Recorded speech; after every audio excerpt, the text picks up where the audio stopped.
self-serving, persuasive talkers of everything and nothing. We are Conversation Con Artists. What's going on, people? It's your boy, Mr. On Point. And I am Calamity Red.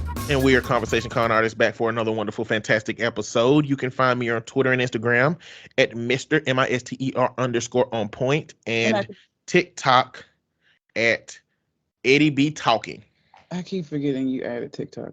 I added TikTok. And I can be found at Red_Calamity. We are still doing the listener letter portion of the show. So if you have a question or a comment or Reddit or whatever that you would like to send to us, you can send it to our Gmail account, which is conversationconartists@gmail.com. Or you can find us on any of the aforementioned social media platforms. Also, I want to let you all know that I am in candle business. And if you guys want some candles, I want y'all to send the email to Conversation Con Artists. Let me know you want some candles, and I'm gonna hit you with a coupon discount code. Won't tell you for how much because it may vary depending on how I feel. But I want y'all to smell my candles because I think they're fucking amazing. And you might as well get on the train now because when these motherfuckers take off, it's gonna be this cheap. You ain't gonna get no discounts. Well, y'all will because y'all my peoples. We do have a listener letter from Angel, who is becoming one of the listener letter MVPs, along with Colin and along with Andrew, who we ain't heard from in a while, but he'll be back. You ready, Red? Mm-hmm. Hey, con artists. The Reddit post about the hummus was crazy. What parent allows you to have loud ass sex in their home? Even if they don't have a problem with you having sex, being loud is disrespectful. When I was in my early 20s, my boyfriend and I both lived at home. His mother didn't care if we had sex, but they could never tell when we were. We were at his house by ourselves one day, and we did allow ourselves to get carried away. We were having loud ass sex, and I was saying some dirty ass shit. All of a sudden, we heard banging on the door. His mom had come home. She wanted us to shut the fuck up before his younger siblings could hear us. She wasn't upset, but I couldn't look her in the eye for a while after that. I was ashamed because of the nasty ass shit she overheard me saying to her son.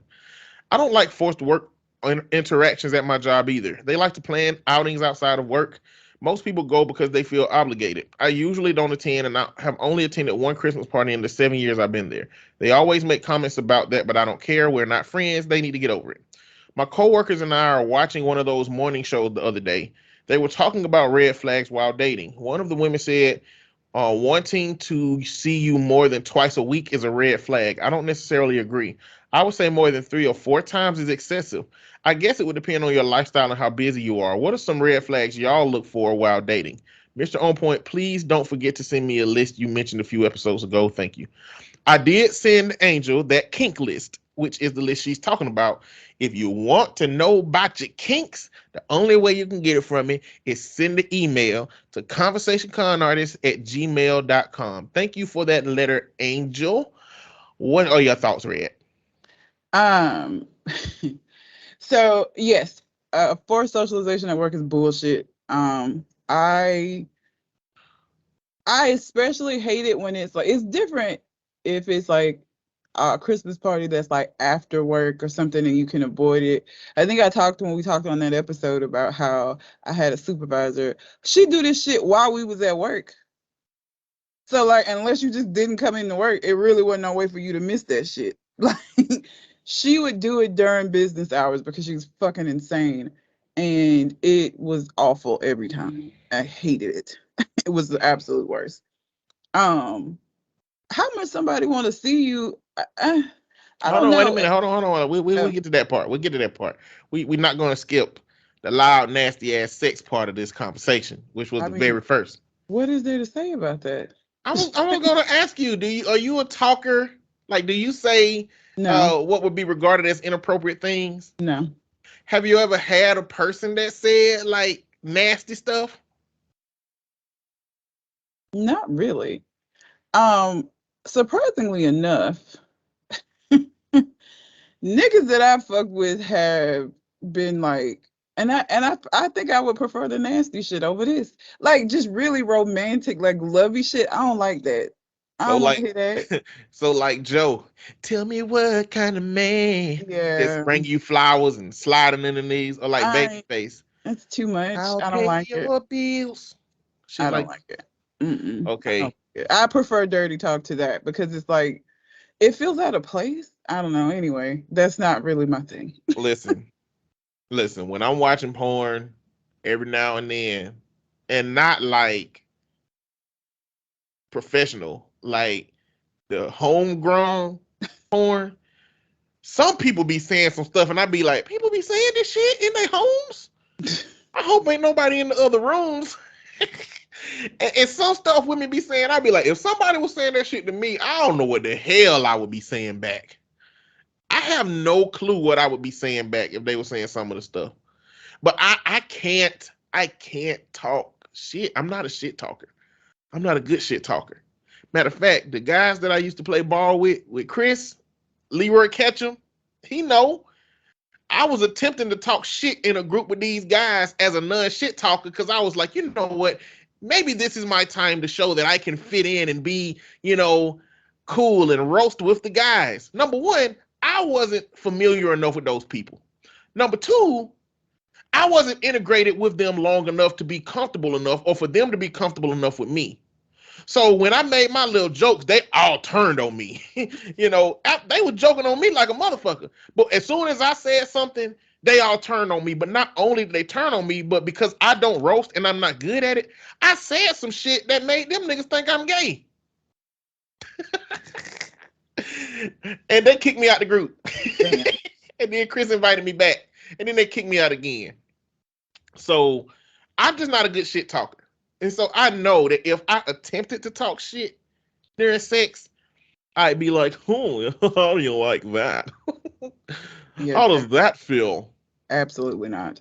I love those gyrations. Keep it moving. Christ. Yeah, don't do that. Wow, that slop top. Like, imagine somebody being like that. Like, that's how awkward I would be. I mean, I say this weird shit in my voice, but I just stay silent. I don't say nothing. I'm gonna fuck up and say something stupid, or maybe it won't be stupid, but internally I feel like it'll be stupid, so I don't say shit. So I'm just a quiet motherfucker. But then, I mean, I met like one person who actually talked and said shit and expected me to say stuff back, which that exists. Yeah. But I told you I told a story on the podcast a long time ago about being caught, which I was caught once by this girl's granddaddy while we were having sex in her house, and her grandmama was gone out of town. But granddaddy had Alzheimer's, and he walked in and said, "Hey, what y'all doing?" And she was like, "Get out of here." And he walked out, and then he didn't even remember in the morning. And she knew he wasn't gonna remember in the morning, which was fucked up. But I never do it again. I mean, I'm grown now. I don't have to sneak and have sex with somebody like I was doing when I was in college. But whatever. I never had a job that had forced interactions. So I ain't really dealt with that part of the game. Awful. Red flags.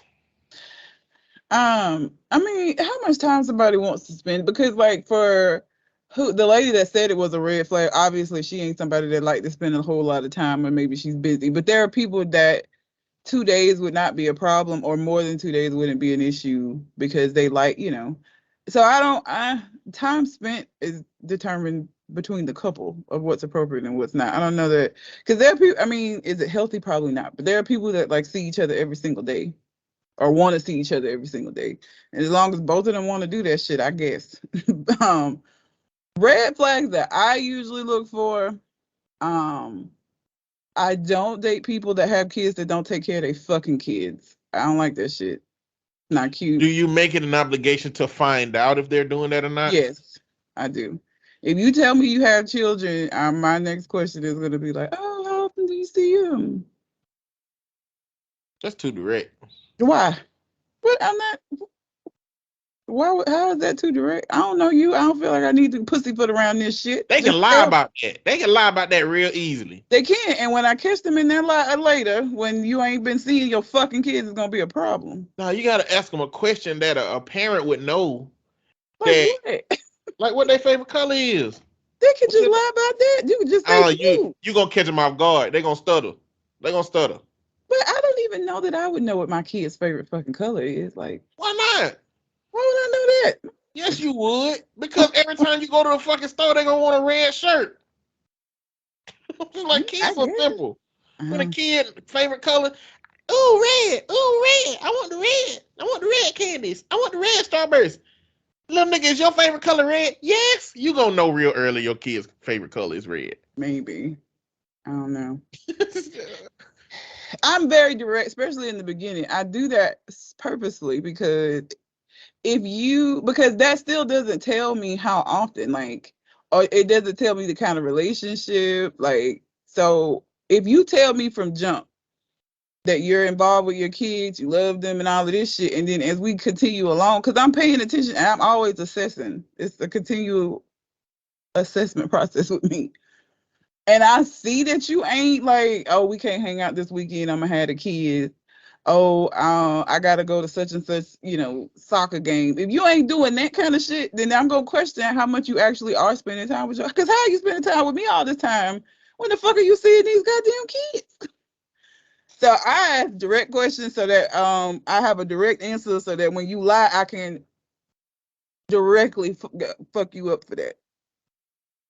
So I ask very direct questions, especially in the beginning, and I just put that back in the back of my mind for later, in case I need it. Because when I met you, you said that you were heavily involved in your children's life. However, you ain't seen them niggas, and we've been talking for 3 months.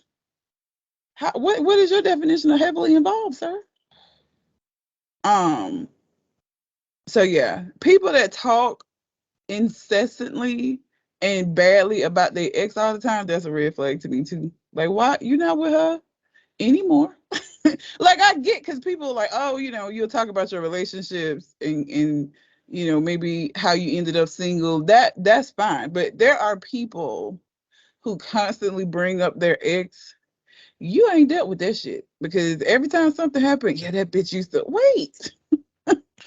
That's what I did. That's what I did with the first girl that I was engaging with here. I was just talking as friends for the most part. And so an ex is a part of significant pieces of my story, right? So when you ask me why I lived in Hawaii, she's a part of that story. When you ask me why I have or will participate in non-monogamy, she's a part of that story. And so because I was including her in the story that goes along with those questions, I was perceived as not over my ex. And I was like, but from my perspective, I am utterly over my ex. But that to me means talking about them is of no consequence. Yeah. But I'm realizing that, like, whether I feel like that, just mentioning exes for some people is just like too much. It's like, oh, you got to be not over your ex. But for her, I think that it was a symptom of what she believes that she's supposed to do with her exes when she's done with people. It's different to answer a question like, you were living in Hawaii. Well, I was living there with my ex. Then when you're constantly complaining about, or anytime something happens, yeah, my ex used to do that, like that kind of shit, when it's negative things, that's when it's a problem. But mentioning, like, because the situations or circumstances that you ended up in your life story that involved that person, that's different. But like, I'm talking more about people that constantly have negative shit to say, even when you ain't asked for it. Like, we out and I ordered clams and you started talking about how she was allergic to clams and how you should have used them clams to kill her ass. So just extreme, like that kind of shit is like, what is it that we always talking about this woman? But what if it's on the opposite side? What if it's like, my ex used to eat clams too? Still, because why? I don't give a fuck. So, okay. A lot of people eat clams, nigga. So talking about them too negatively or talking about them too positively are both problems. Yes. Like, because, I mean, again, and really outside of the beginning of your relationship or starting to talk to somebody, there might be like times here or there where you might mention them, but like there should be no reason that you still like talking this much about that person further on into a situation. Like, why are we still talking about her? Like, for what? Why? The reason. So yeah, not taking care of your kids, talking about your ex too much, negatively or positively. Also, I don't know. Those are the only two I can think of. Well, you know, I think there's a difference between red flags and preferences, and I think that this is a case of a woman calling her preferences a red flag. Yeah. I don't prefer to see somebody more than twice a week. It's not a red flag. I see red flags to me are these universal, all-encompassing, applicable, personality traits or behaviors that we can all look at as a culture and say that that's a problem, and we should avoid those problems. You know what I'm saying? So somebody who slap you in the face on the first date, that's a red flag. Everybody in the goddamn United States can say that's a red flag. Don't date him. That's a problem. You know what I'm saying? A dude who y'all get to his house and he take off his shoes and it smell like corn chips. Red flag. Nigga, goddamn, or a woman. I mean, there's a woman that came to my door one time and her feet smelled like corn chips, and I was like, it's never been a faster turn off. Ain't no other faster turn offs than women smelling weird. I mean, I think women expect men to smell weird at some components. The woman I'm talking to told me, like, on white sheets, she was like, I can't believe, I've never seen any dirt or smudges come from you on my white sheets. And I'm like, who the fuck y'all been engaging with out here? Are niggas that dirty? Oh my God. So I don't know. Anyway, so I don't see, like, those are red flags to me. Preferences are just things that like don't mesh with you. So I've engaged with people where at the beginning I talked to them every day, and once we started seeing each other, I saw them every day for a period of time, and that's just what it was. We messed up on that.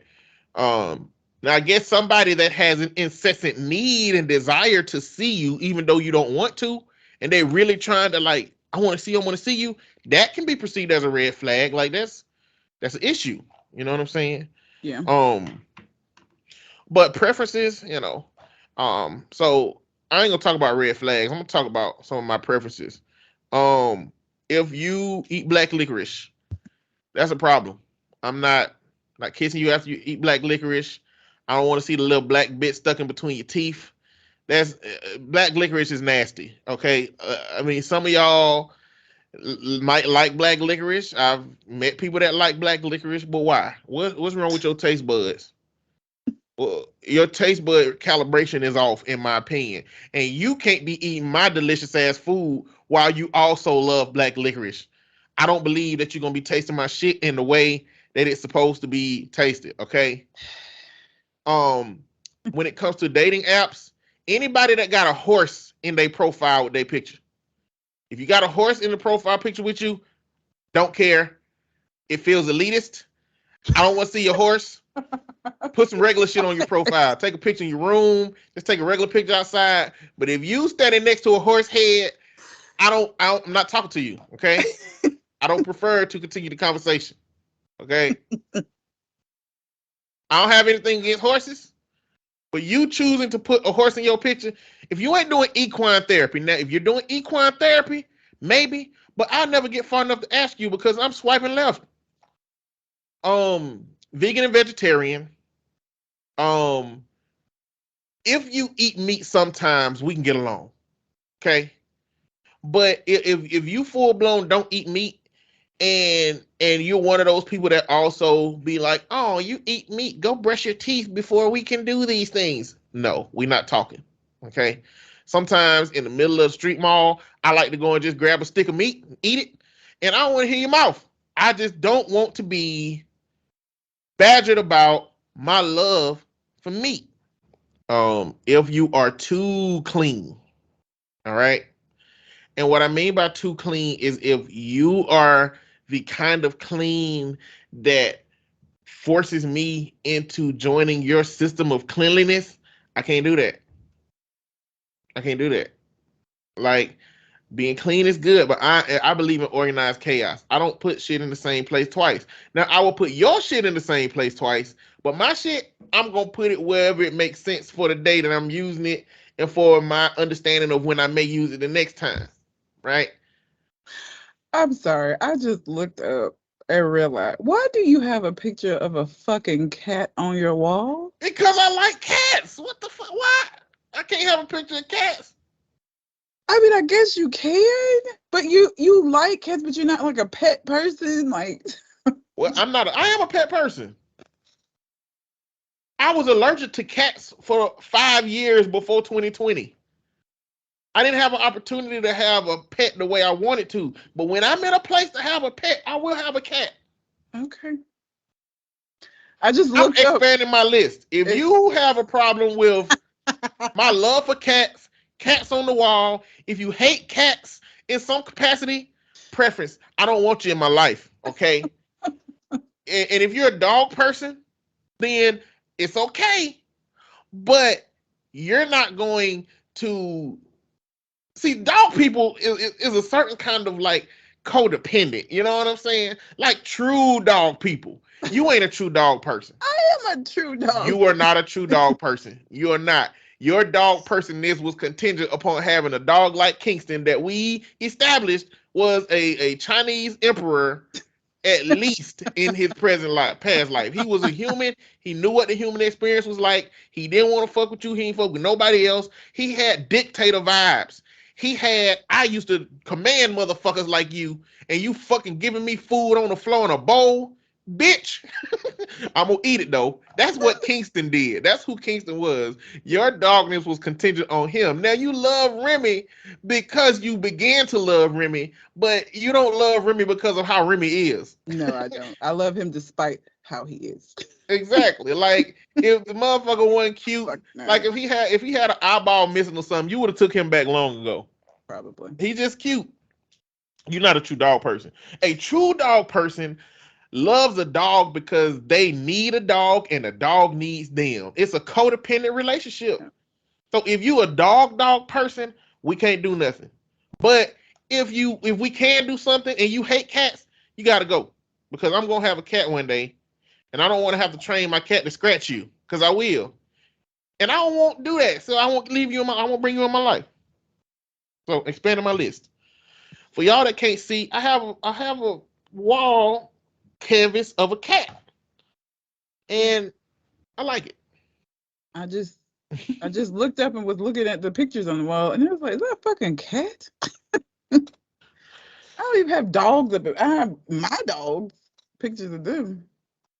Yeah. Well, really, pictures of Kingston. I don't have no pictures. He died, so different. This for my Twitch stream, and I was like, what represents the things that I like? So I have a picture of an Xbox controller up there. Well, it's really a neutral controller. It looked like an Xbox controller. Spider-Man, which is my favorite Marvel superhero. A thing that says namaste, a cat, and a thing that says a little weird is good. Yeah. I mean, that's all I can find. The rest of them made sense. I was just curious about the cat. You knew I like cats. I knew you like cats, but like not enough to hang one on you. The Facebook page got a picture of a dog and a cat, and the cat's supposed to be me, and the dog's supposed to be you. Like, that's what it's supposed to be. Just so you know. Is that all of your preferences? If you,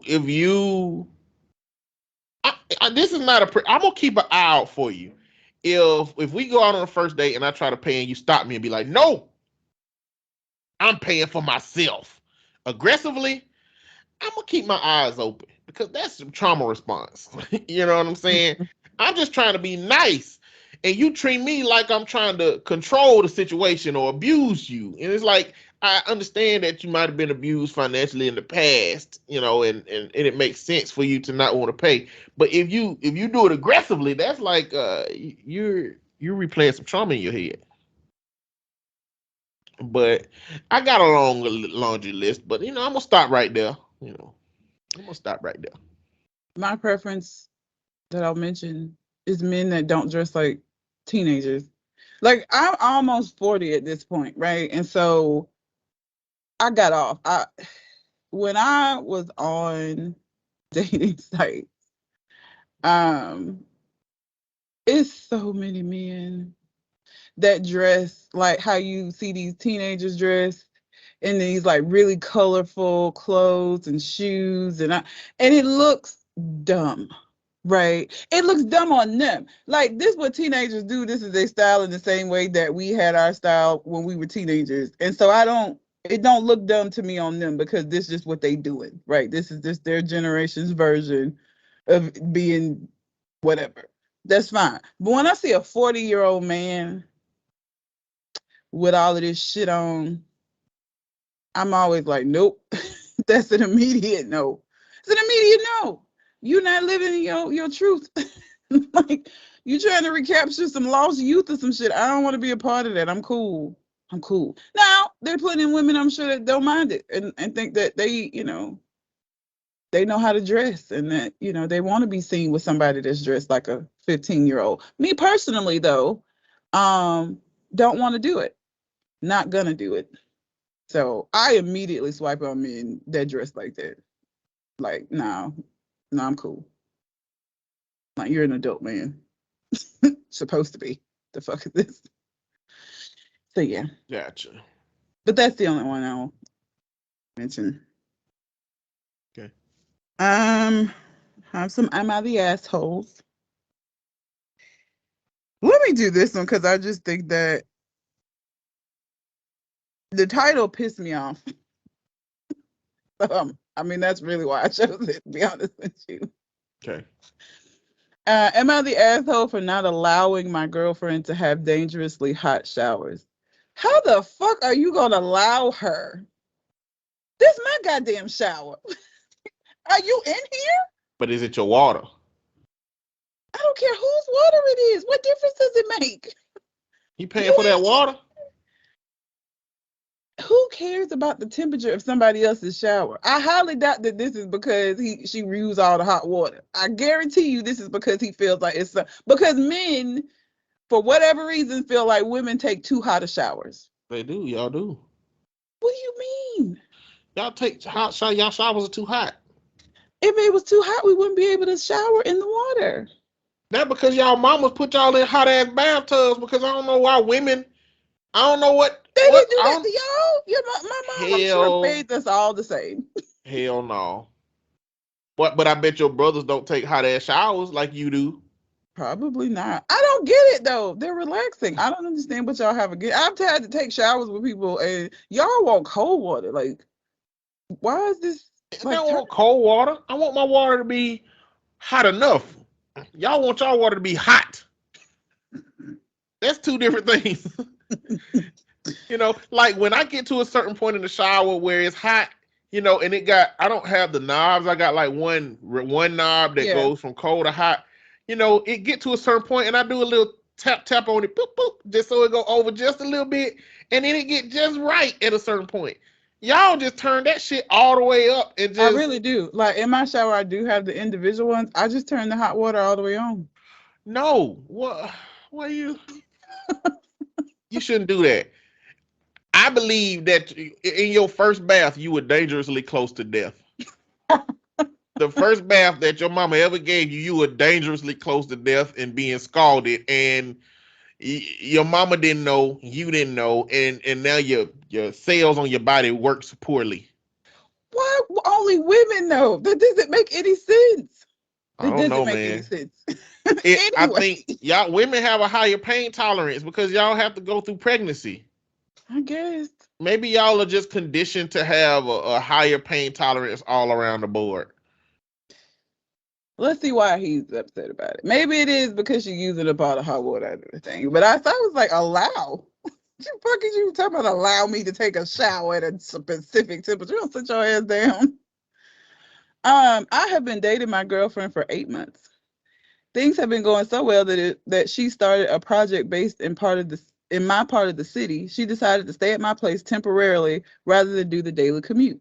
I noticed that when she showers, she has the water so hot that steam billows from the bathroom when she opens the door. It leaves everything in the bathroom wet. That's how condensation works, bitch.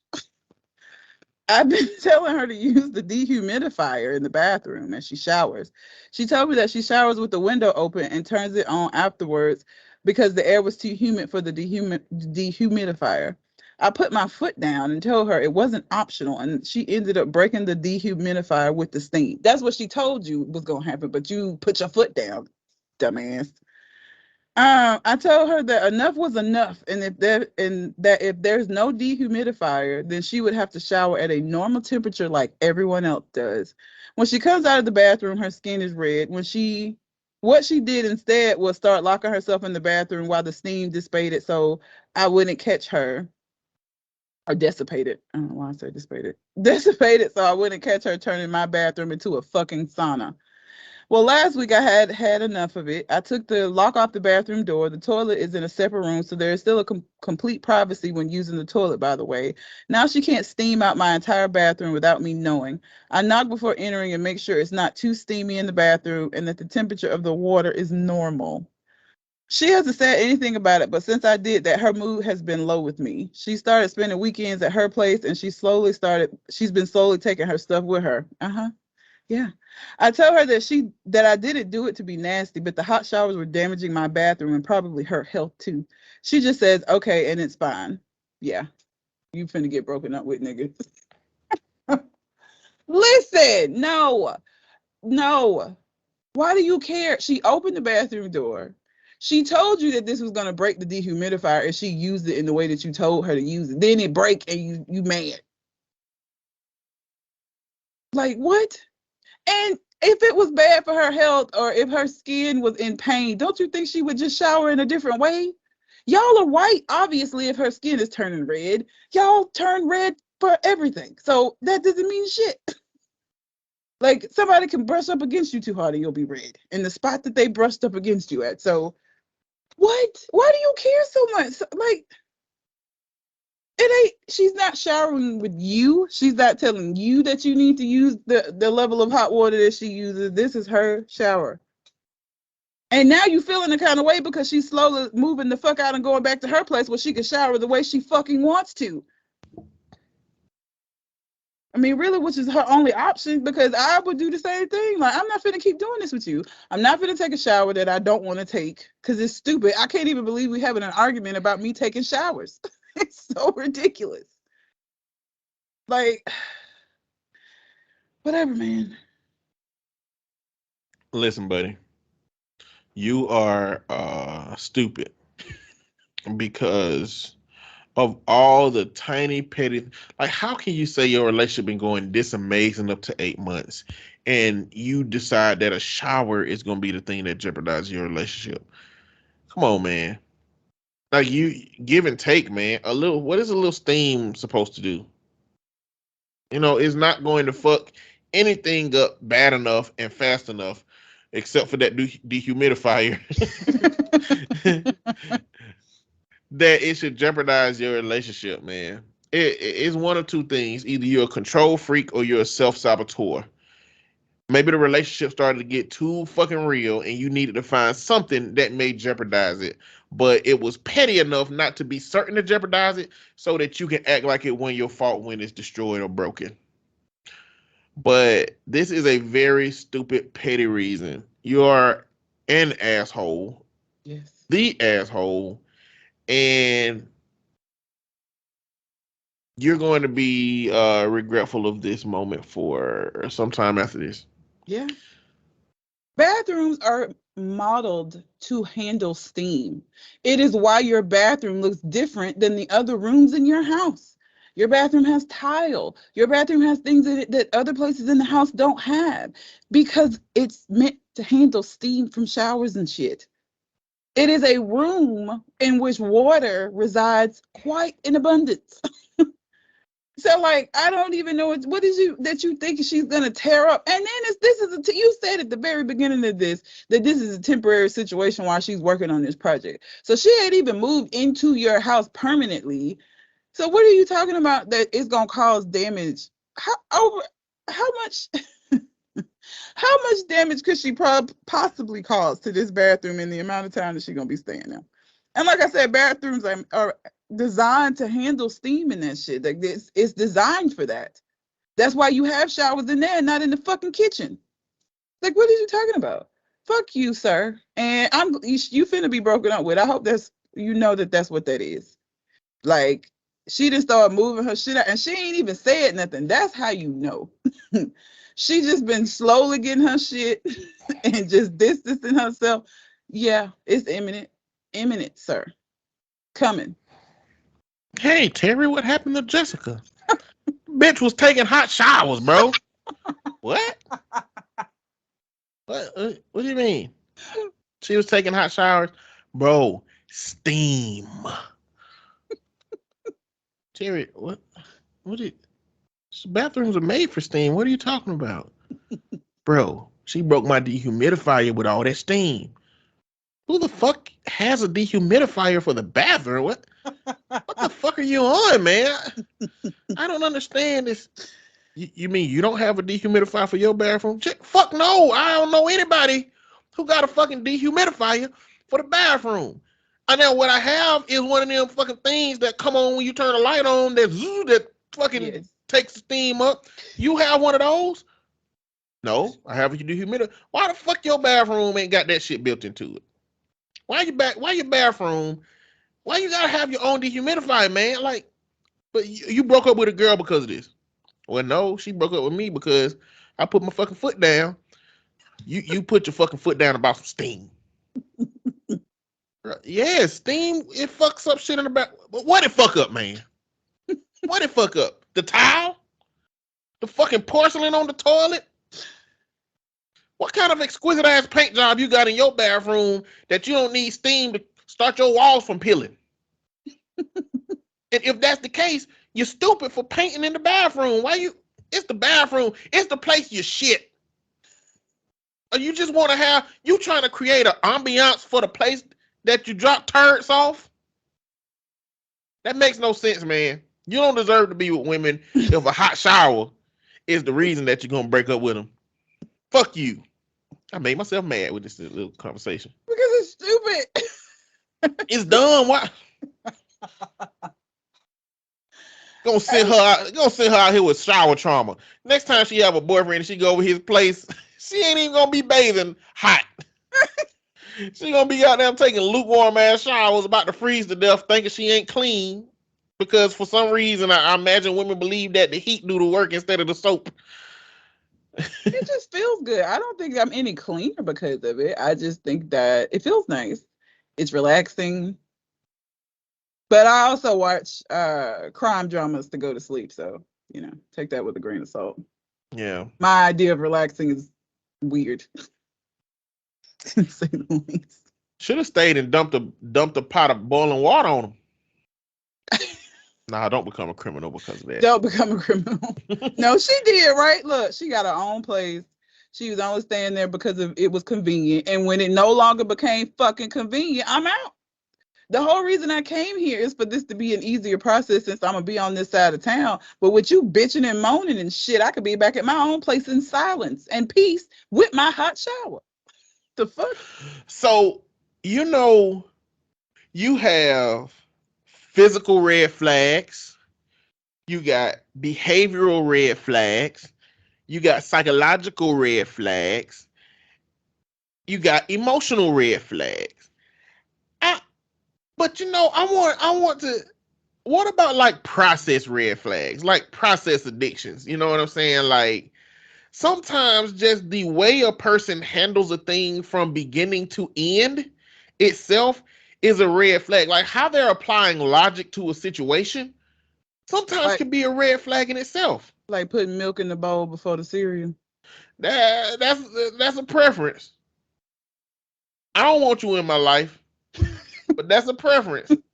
That's bad. Why the fuck would you do that? I actually do that now. Why? Because when I'm at work and I'm working at the office, I keep my cereal in my office and the milk is in the kitchen. Okay.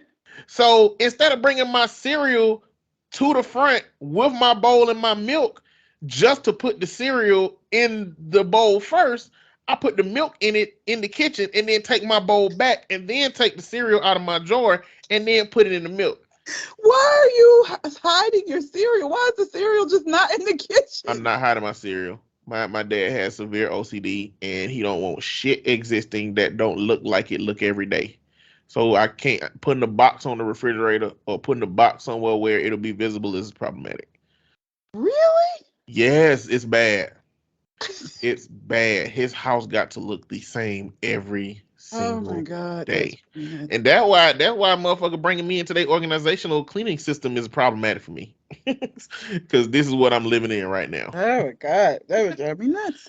It's horrible. That OCD is horrible. I hate to be So living with you're OCD. doing it out of necessity though, not because you want to do it, Oh, not because you think absolutely. it's the correct way. Absolutely.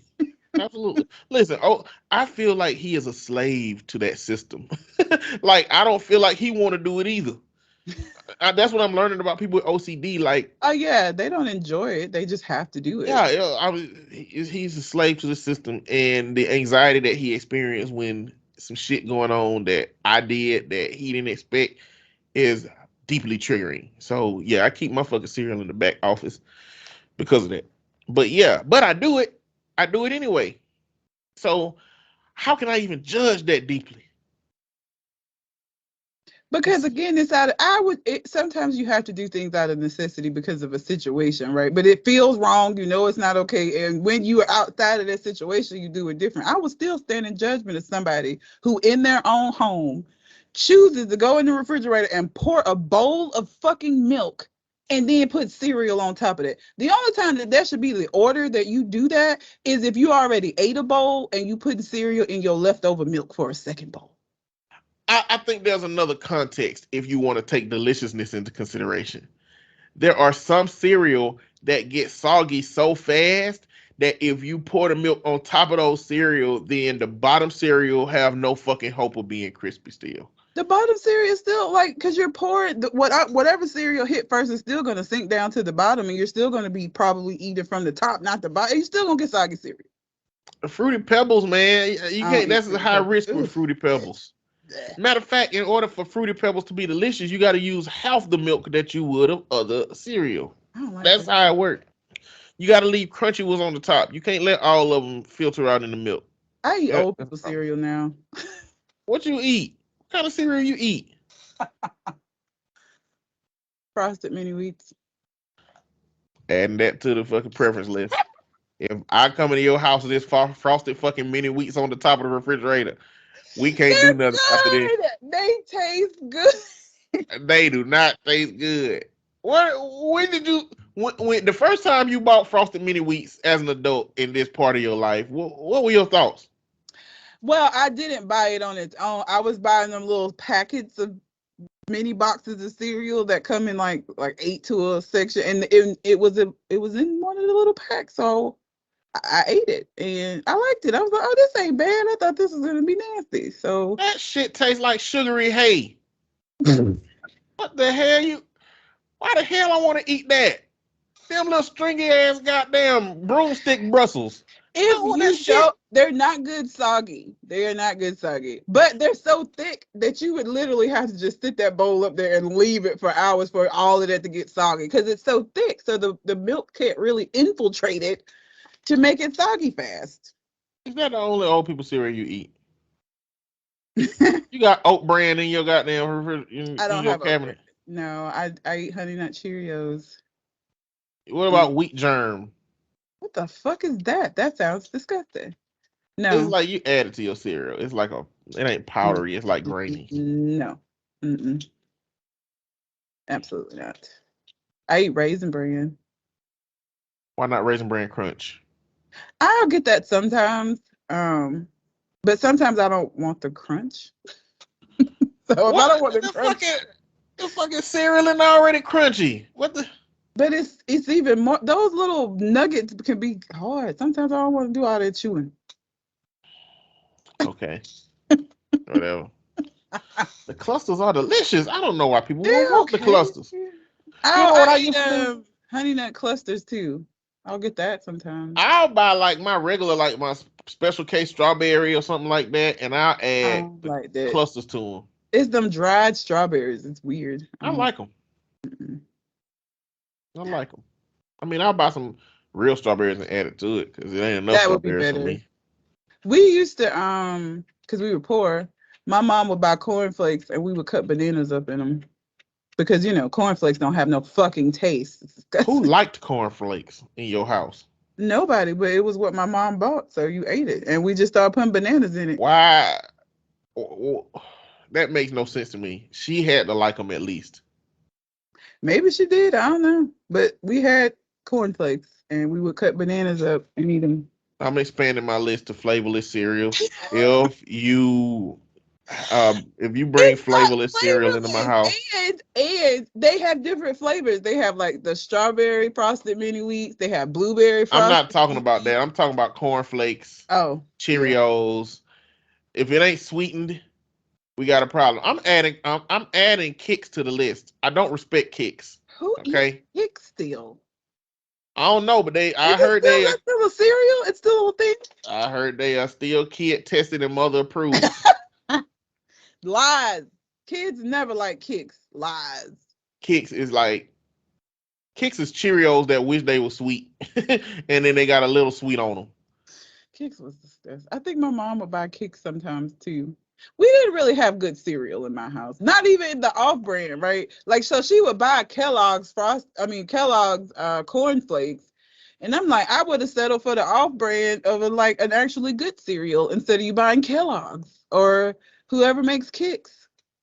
Listen, there are a lot of parents out there who be like, I want to manage my child's diet. I don't want them to eat this and that. Listen, my kids are going to have all of the shit because I'm going to have all the shit.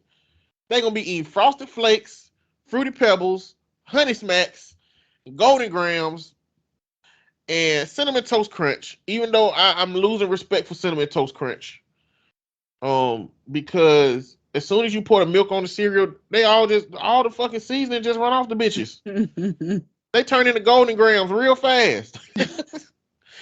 I mean, the only reason they are maintaining respect and the respect will always be constant is because the milk is a fucking amazing. After all of that seasoning run off into the milk is phenomenal. The cereal, fucking mediocre after the milk run out. So I don't even know how we got on cereal. you said people who put the milk in the cereal first as a response to what? More red flag or processed red. You were talking about processed. Oh yeah. Processed red flag. So I think like the process of how people do things. I think just how people apply logic to things. To me, this would have been a logical issue. You know what I'm saying? Like if I was the person I wouldn't take a hot shower. I would never be in this situation. I would never be in this situation like this. So anyway, we'll just talk about him fucking up. The logic that he have is problematic, and it's like the process by how he got to the issue that he had, and feeling like it was a significant enough issue to need to put his foot down. Bro, y'all gotta let that misogyny and shit go. All right, motherfucking women don't want to hear I'm putting my foot down. I'm the head. I'm the lead. They don't want to hear that shit. Matter of fact, women don't even want to hear you say I'm a good man. You can't even say that shit now. It's bad. You shouldn't say I'm a good man. Women gonna think that this is like Andre 3000 said, if you say real talk, I probably won't trust you. It's that same concept. If you say you a good man, she probably not gonna think you a good man. Because a lot of good men end up being problematic as shit. Or a lot of self-identified good men be problematic as shit. So don't do that. Anyway, fuck him. And don't do what he did. No. Let your woman take her hot scalding ass damn near finna die showers. And leave it alone. Okay? Don't paint your bathroom. Don't keep nothing in your bathroom that hot will fuck up because your woman is gonna take a hot shower. Matter of fact, I think a woman who don't take a hot shower might be on the preferences list. It's too many do it. If women don't do it, it might be a problem. So I'm adding that as a question mark. Women who don't take hot ass showers, we might not be compatible. I remember the first time one was like, "Hey, let's take a shower together." That was a mistake. I didn't want to be no bitch. That's back when I was stuck on misogyny and maintaining these roles as men. I stepped in that shower and was fucking being tortured for 25 minutes. I wasn't aware that it was even hot until I took a shower with somebody for the first time and they was acting all crazy. I'm like, what the fuck wrong with you? I just like dancing in the shower. I'm fucking being burned alive. That's what's fucking happening. Got this boiling ass water on me, next to boiling ass water, hitting my skin. I don't like it. Let's see. Maybe we need to do the podcast on. We're recording the podcast on Saturday, y'all, and I got a ton of energy. Unlike Sunday mornings where I be goddamn damn near sleepy. I know y'all can tell the difference. There's no way if you listen to this podcast 3 or 4 weeks in a row, you can't tell the difference between me the last 3 weeks and now. Maybe we need to do this shit Saturday morning more often. I got up in early in the morning. I got through cleaning up. I did all I need to do, and I got energy. Okay, I got one. You got one? I got two. Yeah. And I guess you could choose which one you want to work on first. Am I the asshole for going off on my husband after seeing the text he sent his mom, which constantly caused her to berate me? And I don't know how to interpret or deal with my boyfriend's comments about my weight. Both of these gonna be some bullshit. I have a weight one, so let's do the text message one. Okay.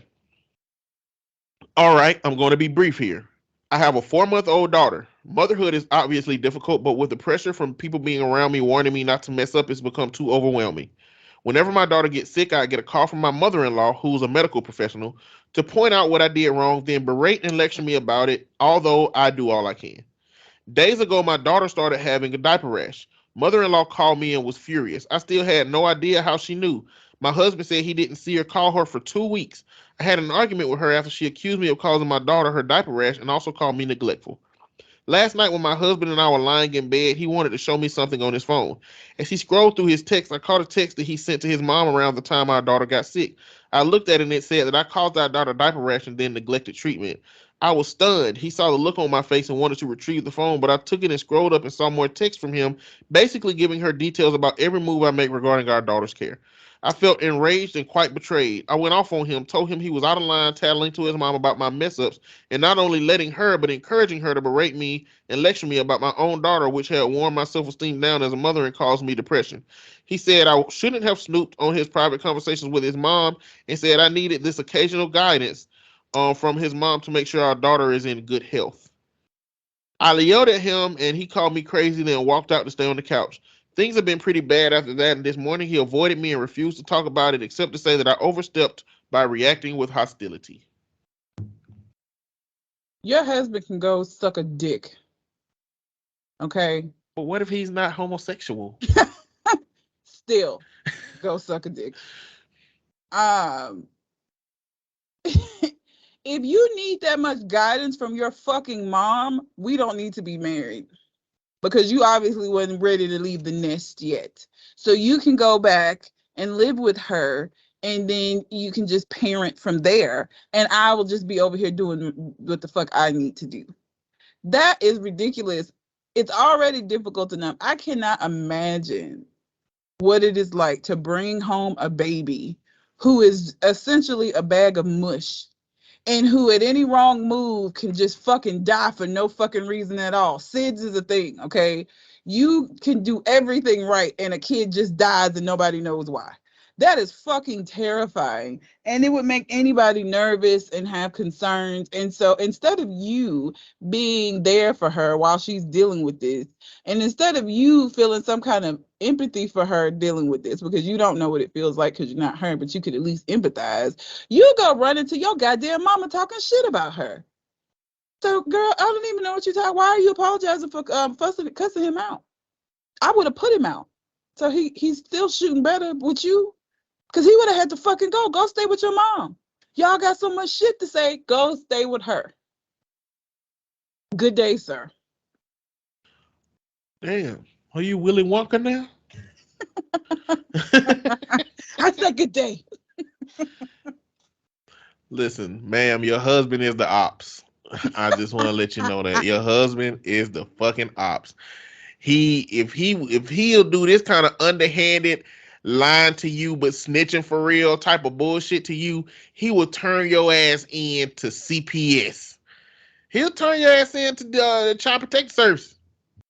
Divorce this. His mama will, with all the information he giving her, and she's a medical professional.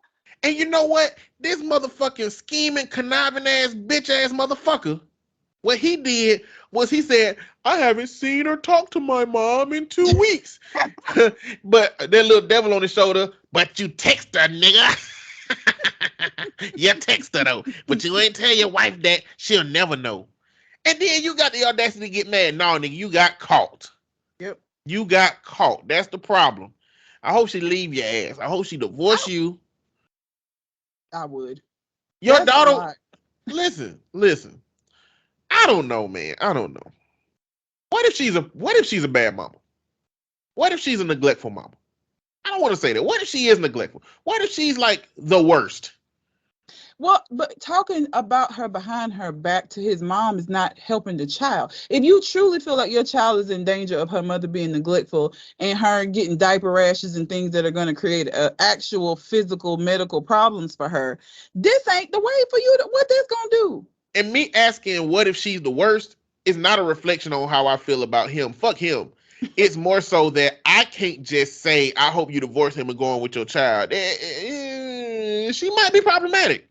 It's possible. If she's problematic, then he needs to do something different than just run into his mama saying shit. Because what is that going to do? And the mom don't do anything either. All she do is call and berate her, which is not, if you've ever met somebody that's neglectful or abusive, they don't give a fuck about you saying something about it. That's not going to stop it because your mom gave her the what for. Like, get the fuck out of here. If y'all really truly feel like her behavior is problematic and is danger to the child, there are other different moves that you can make. This ain't it. This to me does not scream, we're concerned she's a bad mom, because you ain't doing nothing. But gossiping, y'all some gossipers. What the fuck? You're not that goddamn concerned. You can't be. And you know, I don't know, man. Get us some help, something. Being healthy medically ain't the only thing you got to worry about. Like, there's some things that your mama won't be able to help with. There are some things that your children have to learn from parents that can be very problematic. And if your wife is not doing those things, then why ain't you confronting her? It's like one of them mama's boy situation. Yeah. Like, at the point that you realize that your husband's allegiance to his mother is more significant than his allegiance to you, you got some decisions to make. I mean, the most extreme of those is to have somebody take out his mama. You don't want to do that unless you can truly, genuinely get away with it. Then, you know, I don't know your resources. I wouldn't suggest that move. That is criminal activity. I don't condone criminal activity. I'm a therapist. I want to heal your relationship, so come to couples counseling. You know what I'm saying, right? But if you're going to go the extreme, unprofessional route, then, you know, that's a far way to go. But outside of that, you need to talk to your husband about your struggles. You need to make sure your husband know that you're doing the best you can. And why ain't he in the role of taking care of the daughter to the point that he has to make some of these decisions? You know what I'm saying? Again, this go back to that misogyny shit. This man, he believes that it's a woman's responsibility to take care of a child. And instead of looking at the child's rashes being both of their responsibility, and both of their issue to recover, it's her responsibility and her issue to recover. And he just telling his mama about it. You know, bro, figure out how to problem solve with your goddamn wife. And the mom, again, she being a bitch, because what if the lady is the baby's 4 months old? She may be in the midst of postpartum depression, and instead of y'all trying to get help for her, mom, who's a medical professional, you just sitting around talking shit. Again, that what is that gonna do other than make her feel worse and sink deeper into wherever she's at if she is dealing with postpartum depression? Like, nobody's trying to fix it. Y'all just sitting around talking about the shit. How does that make sense? What kind of sense does that make? I just don't get it. But fuck him and his mama. And the horse they rode in on. Which I would like to remind everybody that if that horse is in your profile picture, on your profile, I'm swiping left. I cannot understand why you have something against people with horses. It ain't got to be their horse. It could just be a random horse that they just met. If they put that shit on their profile, it's over. Period. I can't.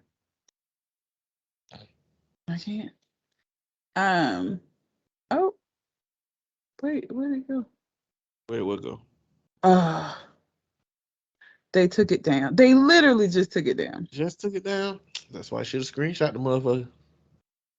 That's so crazy. They lit, like, as I'm sitting here looking at it, it went disappearing.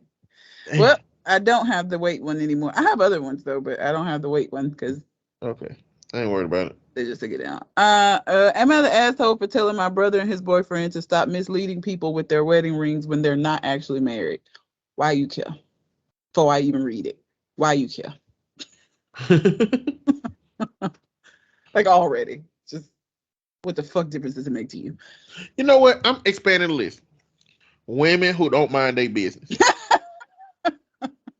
I'm writing this shit down. Don't mind their business. Okay, continue. She's 26, her brother's 27, and his boyfriend is 30. I have an older brother who's been dating another guy for around 4 years. I don't have any issue with my brother being gay, but I have one with him wearing a wedding ring in order to pretend that he's married to him. You see, we live in a country where gay marriage still isn't allowed, Romania. But despite this, my brother and his boyfriend started wearing wedding rings recently. When I asked my brother about it, he told me that despite not being able to do it legally, they already consider themselves married spiritually, and they're hoping that one day gay marriage will be allowed to do legally as well, either by leaving the country or waiting till gay marriages are made legal here as well. While I think this is nice, I told him they shouldn't be wearing wedding rings till they actually get officially married, as I think it's kind of distasteful. He told me that they're just a symbol of their love and that they're not hurting anyone by wearing them, but I disagreed. They're actively misleading people into thinking that they're actually married and, frankly, just making a mockery out of marriage. My brother told me that he doesn't care what other people, including me, think about them wearing wedding rings, and that maybe they should just mind their own business. And then left furiously. Not gonna lie, I think his comment here was kind of out of line, as all I did was give my opinion on people wearing wedding rings when they're actually married, yet he seemed to take it personally. His boyfriend also contacted me later and told me that their romantic life doesn't concern me and to stay out of it. Well, bitch, yes, ma'am, all of that. Mind your business. Stay out of their life. What the fuck? First of all, you saying that them is making a mockery out of marriage. They want to get married. What's a mockery of marriage is the fact that they live in a country where they're not able to get married. That's a problem. But instead, you so focused on them wearing these rings and how it looks. Bitch, it ain't you. And they not going up to people being like, we're married. Like, they not running around showing these rings off. If you see a ring on their left finger and assume that they're married, then that's you. Like, why does this bother? You start off saying that you don't have any problem with him being gay, but this screams of you having a problem with it, ma'am. Because if you truly didn't, you would understand why they would want to have this symbol in a country where they're not able to actually get married. You would be able to understand that as an ally, but you just sound crazy. Mind your goddamn business. Minding your business is free. It don't cost nothing. You don't have to do nothing extra. You just go about living your everyday ass life. That's all you got to do. It's so free. People act like minding your business costs millions of dollars and they just absolutely can't do it. It's free. just mind yours, ma'am. Shit. Oh, you sweet, poor, ignorant Romanian honey child. You are projecting. You know, people who say shit like, I don't got no problem with it being gay, usually have a problem with it being gay. It's like a white person being like, I don't got no problem with it being black, but I don't like black hands making my food. You know what I'm saying? Because they, you like, I don't like gay people, impacting the sanctity of my idea of marriage. That is you inadvertently having a problem with gay. Because you already know the context of your society where they can't be married. Why can't they have had their own experience of a ceremony that they defined that allowed them to feel that connection? They still following the fucking rules. Yep. They have not fucked up the sanctity of marriage because they ain't married. They still ain't married. Well, I don't understand. And they're not telling people they are. That's the thing. She's upset because people gonna look at the rings and assume. Because they're not going around saying we got married. Well, when they, I mean, I don't know how many people know they gay. I don't know how if you can be openly gay in Romania, but like people assume they're married to women. I mean, I'm assuming Romania they ain't holding hands together. I assume they ain't kissing each other on the corner square. What I assume is that two dudes with wedding rings on are walking next to each other, looking like they're not in a relationship, which could very easily, for everybody else, be perceived as two friends that both have wives that are just walking together. Like, why is your paranoia in this situation about them so deep? It's because you're homophobic, ma'am. You got a problem with gay. You just love your brother and you'll accept your brother in his life, but the vitriol that you would probably display towards somebody else who is not your family that did the same thing will probably be 20 times as bad. Because this is bad. Yep. That's your brother. You know? Hey, for you to get all up in arms and say his response was out of line. No, bitch, you're out of line. Okay? You're so far out of line, you can't see that hoe no more. All right? You know what? I think the phrase out of line would trigger me. I'm adding that to the list. Any woman that says that I'm out of line in some capacity, women who say I'm out of line. Because I feel like if you tell me I'm out of line, I'm going to get out of line. I feel like that's what I'm going to do. You are out of line. Bitch, you ain't seen out of line. I feel like that's the only response to that. Bitch, you ain't seen out of line. Looking them dead in their eyes. Bitch, you ain't seen out of line. That's what I'm gonna do. Looking them dead in their fucking chops. And then walk away because I ain't gonna do nothing violent. But yeah, you're problematic, ma'am. You need to reflect on your perceptions of gay. You need to explore the relationship with your brother, and you need to go and figure yourself out because this shit ain't it. So this is somebody that responded that lives in Romania. They said, I don't know what they were responding to because they said something about being accurate, but fellow Romanian here moved out of the country years ago. While it's a beautiful country and I love and miss my family, it's also full of bigoted, judgmental, religious nuts whose backward thinking leaves no room for progress. Pretty much the Bible Belt of Europe. Sad and disappointed to see that young people like her are not more open-minded. Some things never change. You're the asshole poster. Mind your business, and if you can't be supportive of your brother, keep yourself and your homophobia away from him. Basically, the consensus in the comments was you're homophobic, ma'am. Yeah. Like you are. I'm not homophobic. I live with a gay.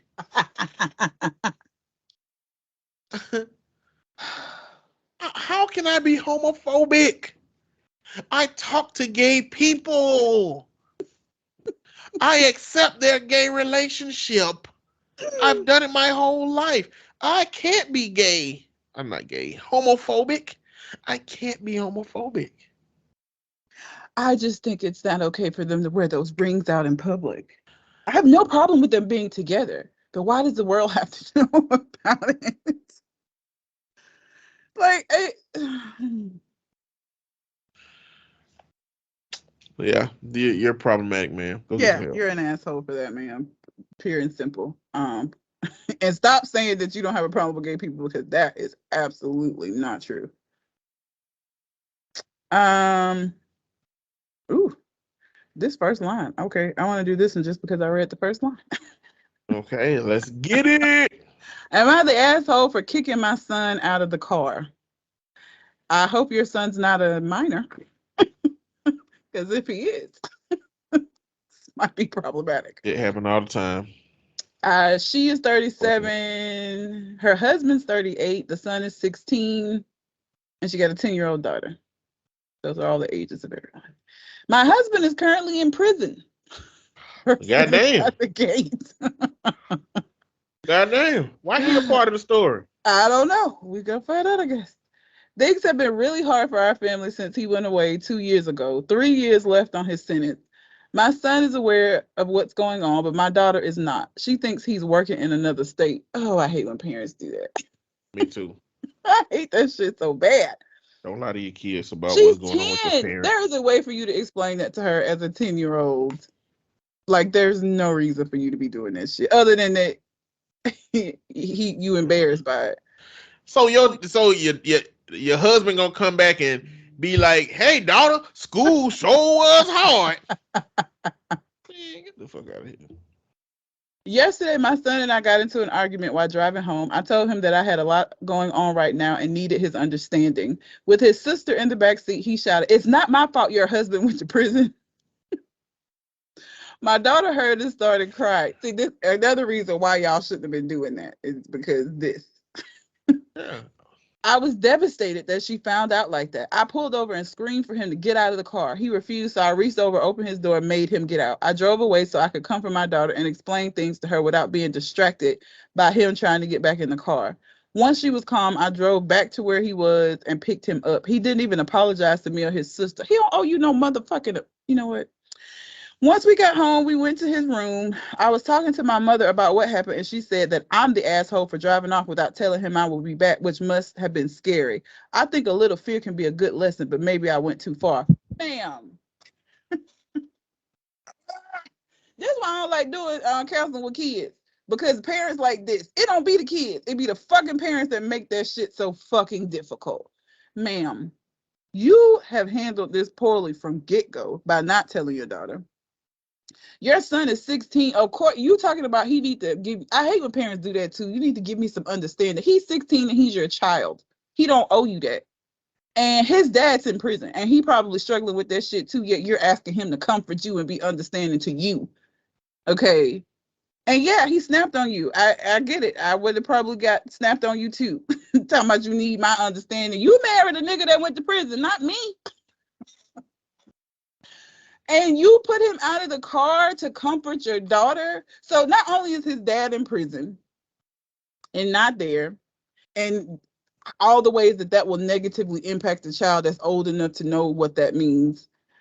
And now he don't even have the support of his mom. She put him out of the car to support his little sister because he don't fucking matter. And how he feel don't matter. That's the message you sent by doing this shit. You were so out of line for this shit, bro. And you drove off. Do you know that people snatch kids up all the time? I don't care if he is 16. People disappear. And then you would have felt like a real asshole for real if you had went back and he wasn't fucking there. And somebody had picked his ass up and you never saw him again. She would have been in jail with her damn husband. She would have been in jail with her husband. Like, that is the most bitch-made shit I've ever heard in my life. Ma'am, no. No, it is not his fault that you didn't tell his sister. Y'all should have told her. She should have already known. And you put him out of the car for expressing how he was feeling in a moment when you were asking him to be understanding with you at your big grown age. Get the fuck out of here, ma'am. You were there. Your mama right. And your own mama told you were an asshole for that shit. She right. You are. The fuck?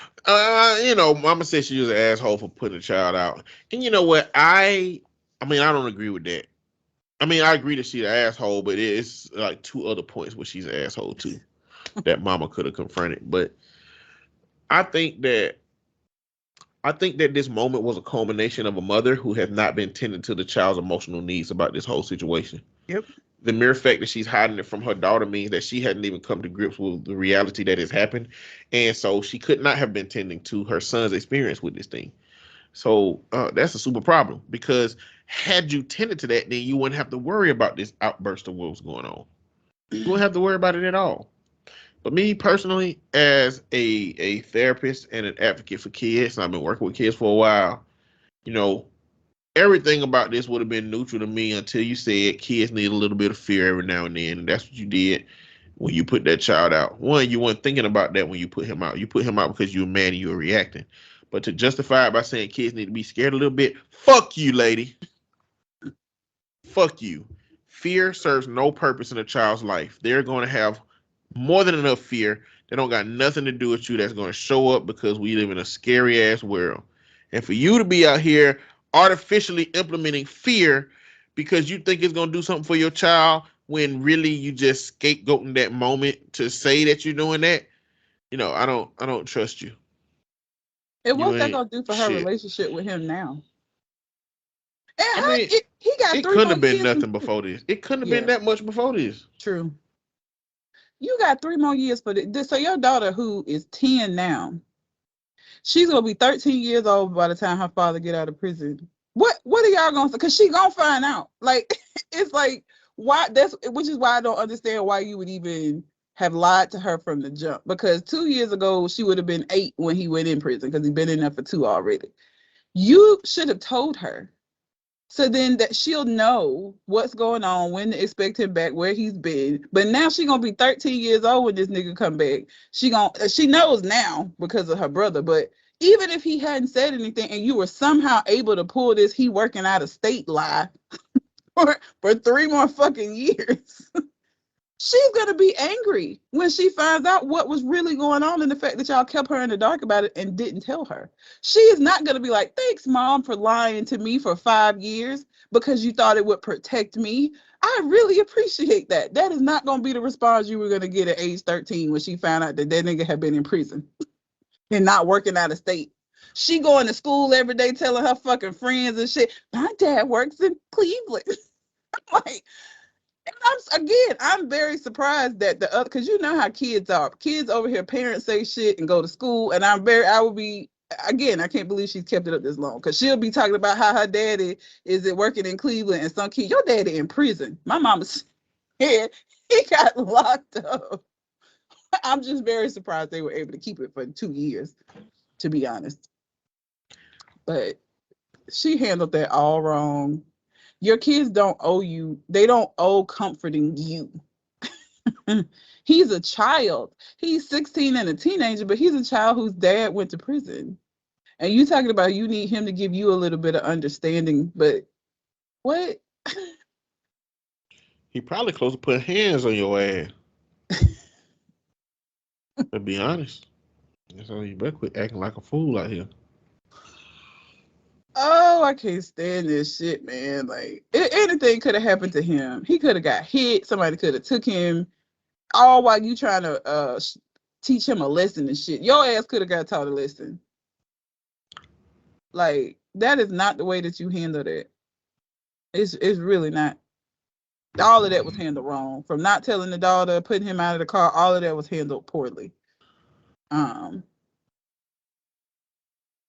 And I feel sorry for him, man. I feel sorry for the little girl too, because that is a very terrible way to find out where your dad has really been. Now she got to deal with that too, because your daughter's 10. She may respond to it okay, or she may be mad at you. The resentment of you for lying to her might start now, because you lied to her. It was a bald-faced, flat-out lie. He's working in another state. Lies. Like, and that ain't the Easter Bunny level of lie. Okay, that's not. I mean, it may be true if he doing that prison labor shit. It might be true. She just don't know that he working for J.C. Penney in a prison making 12 cents a day.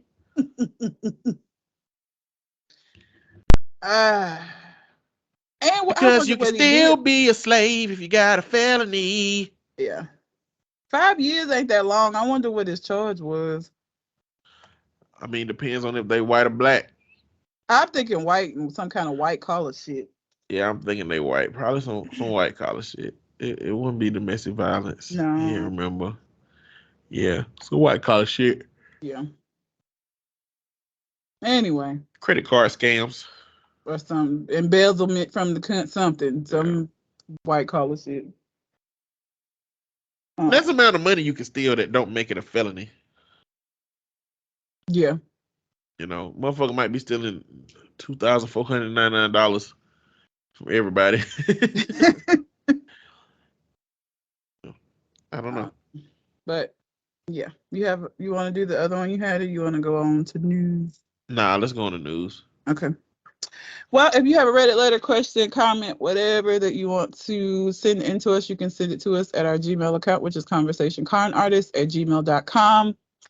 I feel like I need to put a disclaimer out before I say this. Okay. I am not someone who thinks that people become saints and perfect folk because they die. Okay? If you are a douchebag in your life, you're still a douchebag. You're just a dead douchebag. I don't believe in that whole not speaking ill of the dead. No, I don't do that. Okay? So let me just preface that. So Kevin Samuels died. Kevin Samuels. For the people who don't know, let them know who Kevin Samuels is. Kevin Samuels is a YouTuber, social media person that became famous. He was having kind of like this call-in show kind of thing where women would call in and he basically would just read them down and tell them all the ways in which they sucked and what their problems were and why they wasn't ever gonna get married and how, just all the things that were wrong with them. And women would call in and he just berate them. And he made a name for himself doing this. He was found dead in a hotel room. Was it a hotel? I think it was in a hotel room. He had, I guess, a date with a lady that was a nurse. If y'all have ever seen the movie Color Purple, just keep that in mind. He had a woman who was a nurse came over. I'm going to assume that they were trying to engage in some kind of sexual acts because that would only, it's the only way that this would make sense. And then she said that at a point he just collapsed on top of her. Which if you've seen the movie Color Purple, he died on top of me. But so he's dead. I don't feel like it's a loss to the world.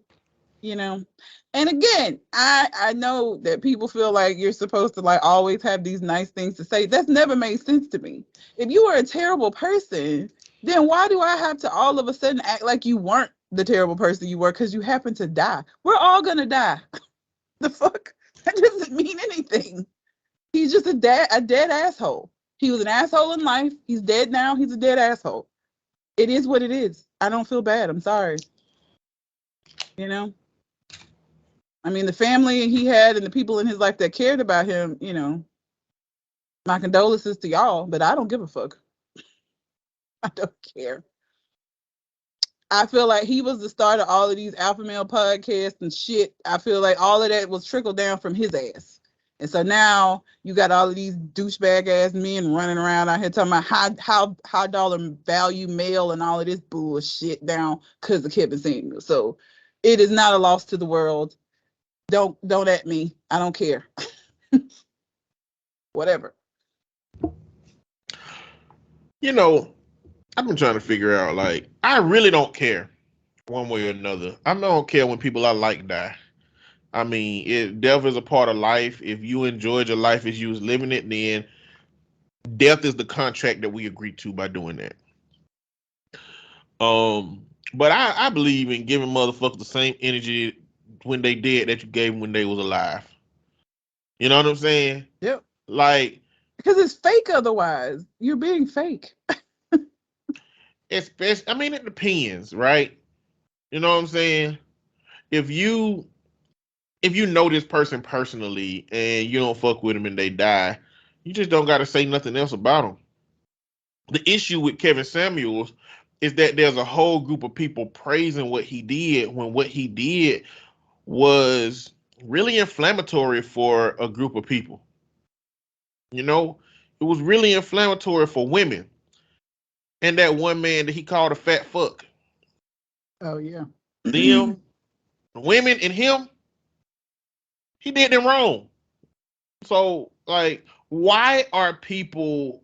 So, what's happening is a lot of people who value Kevin Samuels are saying, why y'all besmirching the man's name after his death?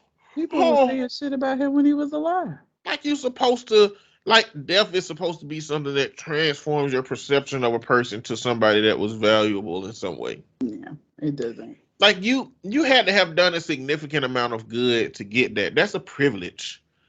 Like, death don't give you nothing but fucking flowers on your grave and a box to live in for the rest of your life. That's all death give you. It don't give you no respect. It don't give you shit. Nope. You had to get all of that shit before you left. Yep. And you know what? Those of you who value him, just value him on your own. Don't expect nobody else to value him, because nobody's going to value him, because he didn't bring a lot of value to a lot of different people. If he brought it to you, be happy that you got to spend time with the nigga while he was alive. Go download all his videos. Follow his YouTube before somebody else take over it and delete it or whatever they do with stuff after people die. Yeah. And just value him for that.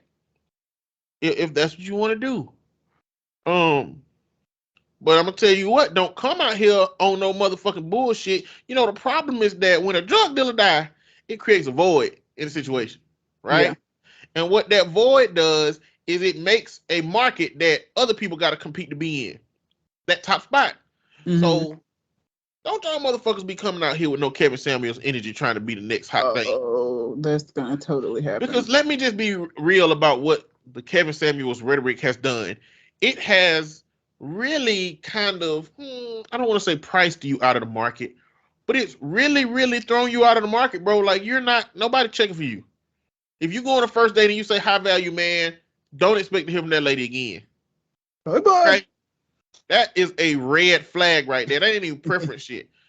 You know, if you come out saying submissive woman, man lead the household, don't expect to talk to that lady again. Shit is over. Using Kevin Samuels' rhetoric early in engaging with people is problematic. And the thing is, y'all can't even adopt his rhetoric to your own way of perceiving relationships and women. You're literally trying to take exactly what he said and regurgitate it out, because you don't have critical thinking skills for yourself. Kevin Samuels died the way that he said all these women was gonna fucking die. Yeah. Older than 35, alone, and he didn't say with a prostitute. I ain't gonna say that lady was a prostitute. Yeah, she was like a nurse. Well, that don't mean she can't be a prostitute, but bro, I don't think she was. There's a sound on TikTok where it's a coughing sound, like you choking on something, and you'll see I saw a meme or one of the videos that had this dude looking and smiling and looking around pretending like he wanted to come get help, and then looking and smiling when, you know, but it said, when I go back in time and give the slave master Popeye's biscuit with no drink, and just watching them die. And I was like, ain't no way this woman was a nurse. And this man complained of chest pains. Yep. And said, didn't tell him, you got to go to the hospital. Chest pains ain't shit to play with. If you're having chest pains, you need to get to a fucking doctor. You know, I don't want to feed that narrative too much, because there's a lot of dudes on TikTok right now trying to be detectives, trying to figure out whether she killed him or not. Because his last IG live has him talking to her on that live. And they're looking at it being like, I've never seen Kevin Samuels look eerie like that. She definitely did something to him. God.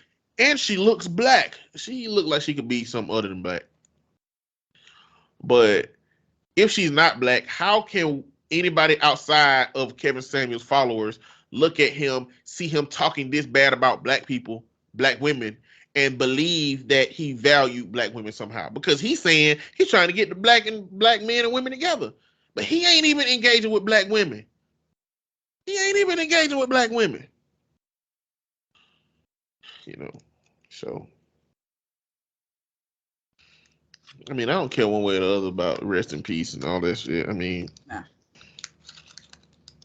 I don't, like I said, I'm just not. The older that I've gotten, it irritates me more that people do that shit. Like, no, if somebody's not a good person, they're just not a good person. That does not disappear simply because you die. And so now all of a sudden we gotta all sit around crying and shit and acting sad. I'm not gonna do that. Like, my dad's sister died and I didn't go to the funeral.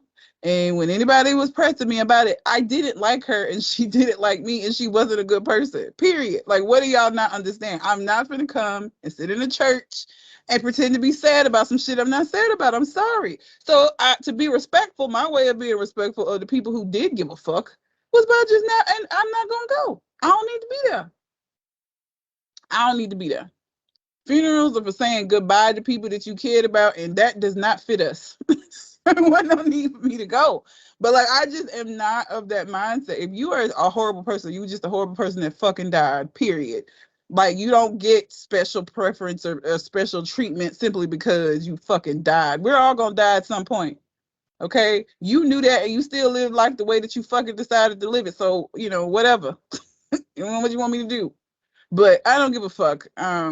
It's not going to negatively impact the world for him to be gone. So whatever. Fuck him. but it will have a ripple effect.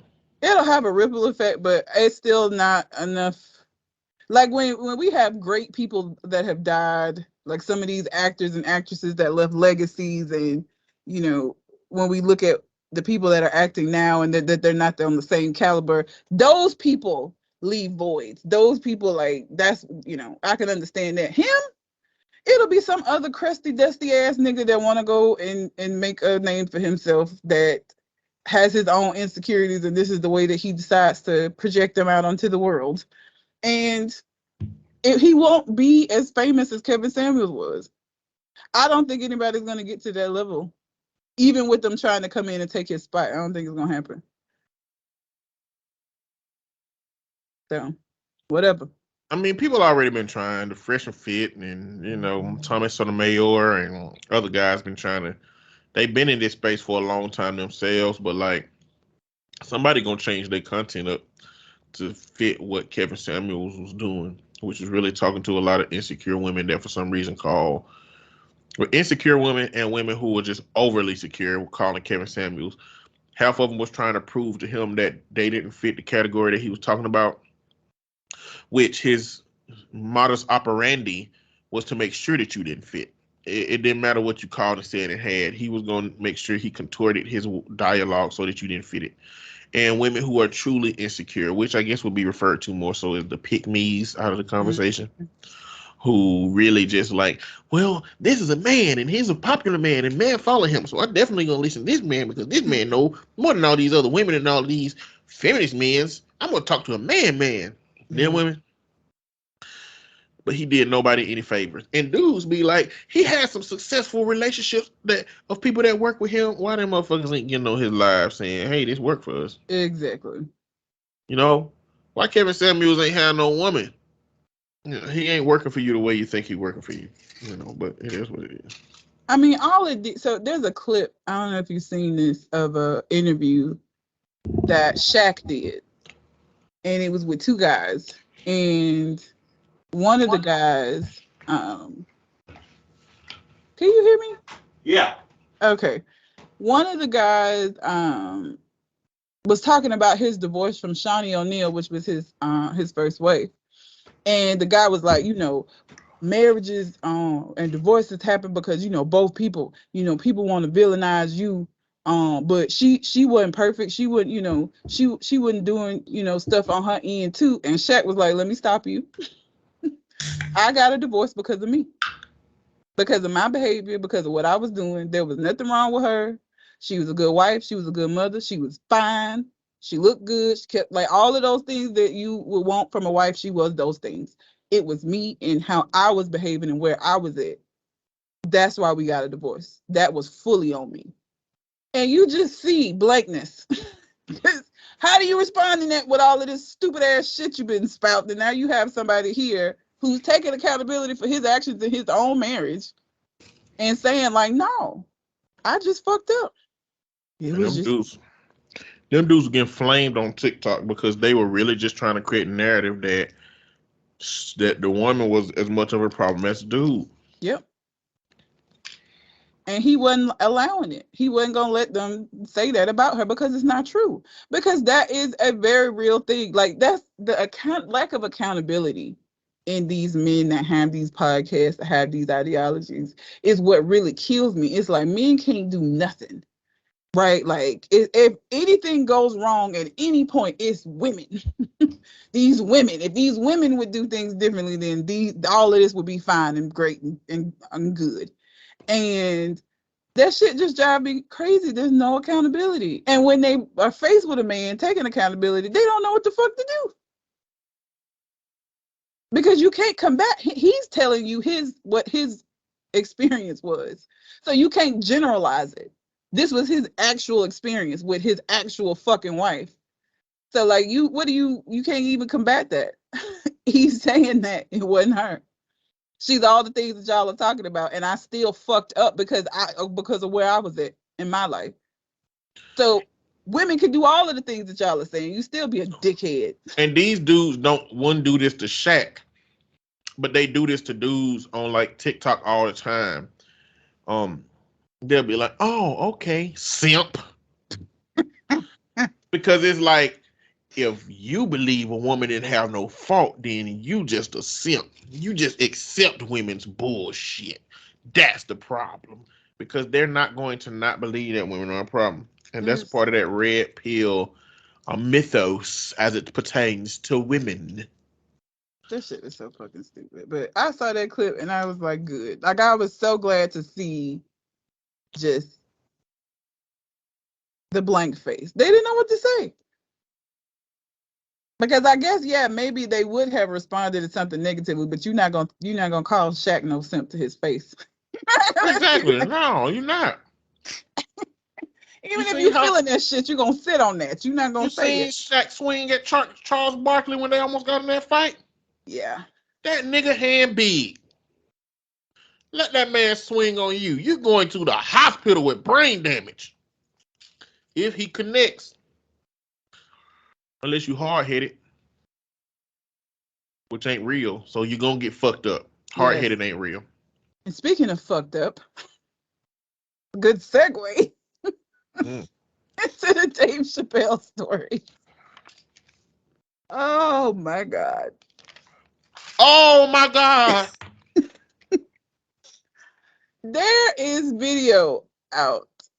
Dave Chappelle was doing a stand-up. And a man was able to get up on stage and try to like tackle him. He slipped and fell. I think they both slipped and fell. And then he got up and ran backstage. And when I tell you, security or whomever was backstage mollywopped his ass, they stomped him out. Like, there's a picture of his arm. I still don't know what happened to his arm. It looked like it was put on backwards. Like, he's facing you, but you see his elbow. A dislocated shoulder and a broken elbow, both at the same time. Oh, it looks so painful. Oh, they fucked him up. They fucked him up really bad. And then later it came out that he had somehow got into this venue with a gun. It was like a fake gun, but with a knife on it. A replica gun with a knife on it. And so obviously he came there specifically to fuck somebody up. I mean, I'm gonna assume it was Dave Chappelle since it was his show, but his goal in coming there was to do some reckless shit. Like, it wasn't in response to a joke that Dave told, because he already had that shit with him. So that lets me know that this was not just in response to something that was said. Like, this is something that he's gonna do. But there's also a point where Chris Rock comes out and says, "Was that Will Smith?" And that is the most that he has said about that whole situation this entire time. That one statement. But yeah, I mean, I don't know how he was able to get up on the stage. You would have thought that they would have had better security at the show, because like there was nothing. Like, I mean, it didn't seem like he had any difficulty getting up on that stage. Like nobody stopped him. He got all the way up there. Like nobody came out until people realized that he was bum rushing Dave, and then like you see a bunch of people come from like different directions. But at the time he got on the stage, wasn't nobody up there but Dave. There's No nothing security. but one. To me, there's nothing but one possibility that somebody can get up on the stage like that to be able to attack Dave Chappelle. You remember The Secret Life of Alex Mack? No. It was a story about a white girl that can turn into this silver puddle and goddamn slither all over the fucking place. That's the only thing that makes sense to me, goddamn. I don't give a fuck. That's the only thing that makes sense. It had a dude in it that he looked like a fake Ray J. Oh, I can't remember his name. I had to go find him. He probably overweight and cracked out right now. Well, if he cracked out, he underweight. He can't be both. I want to believe he overweight. I want to think that he eating good off of that Alex Mack money. Anyway, that's the only thing that makes sense to me, because first off, it's Dave Chappelle, okay? There's no way that Dave Chappelle, Chris Rock, Jamie Foxx are in the same place and niggas can walk in the back. There is no possible way that shit is real, okay? Number two, security should be layers of security. It should be security at a front door. It should be security at a second checkpoint, and it should be security definitely surrounding the stage. Period. What kind of oversight would this be, right? Ain't no security group finna allow somebody to get in. Now, a woman on a TikTok said she was at this show. She said, this is the strictest the Hollywood Bowl has ever been. She said, normally, the only thing they really let you bring in is like kind of like picnic type snacks. She said you couldn't bring any food in it. You said you had to put your phone in this sleeve thing that they kept from you. Then you went through a detector and they searched you, making sure you didn't have any extra phones or any extra things. So many different things had to come together for this moment to happen. You know, not to mention that, I don't know. I was going to say something else, but I forgot. Anyway, it's so many things had to come together. The woman also pointed out that the dude who released the video was a dude that was a CEO of a documentary filming company. And this is the only footage of it. The only footage of it. Else's cameras got took. Exactly. The only footage of it is that one person that happened to be connected to the industry who has also done work on movies. He's the only person that got it. Now, this could mean that because he is that invested in that world, he's bold enough to put a cell phone in his ass. The same way Rick wanted Morty to put the mega seeds in his ass.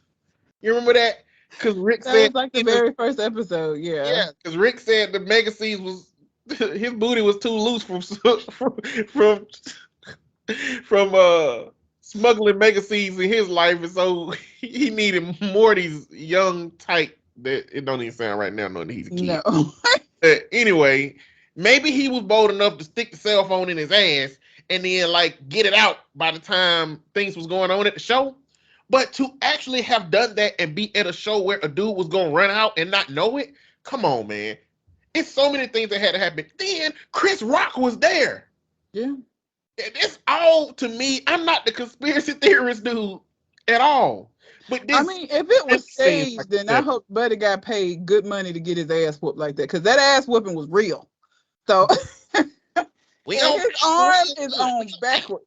We gonna pay you real good. You just gonna get your ass whooped.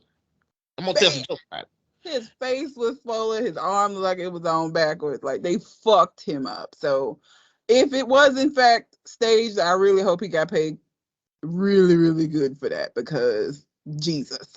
Now, part two of this conversation, because when this happened with the Oscars, I said that this is not about to be an epidemic of people running up fucking with comedians. It's just not finna be the case.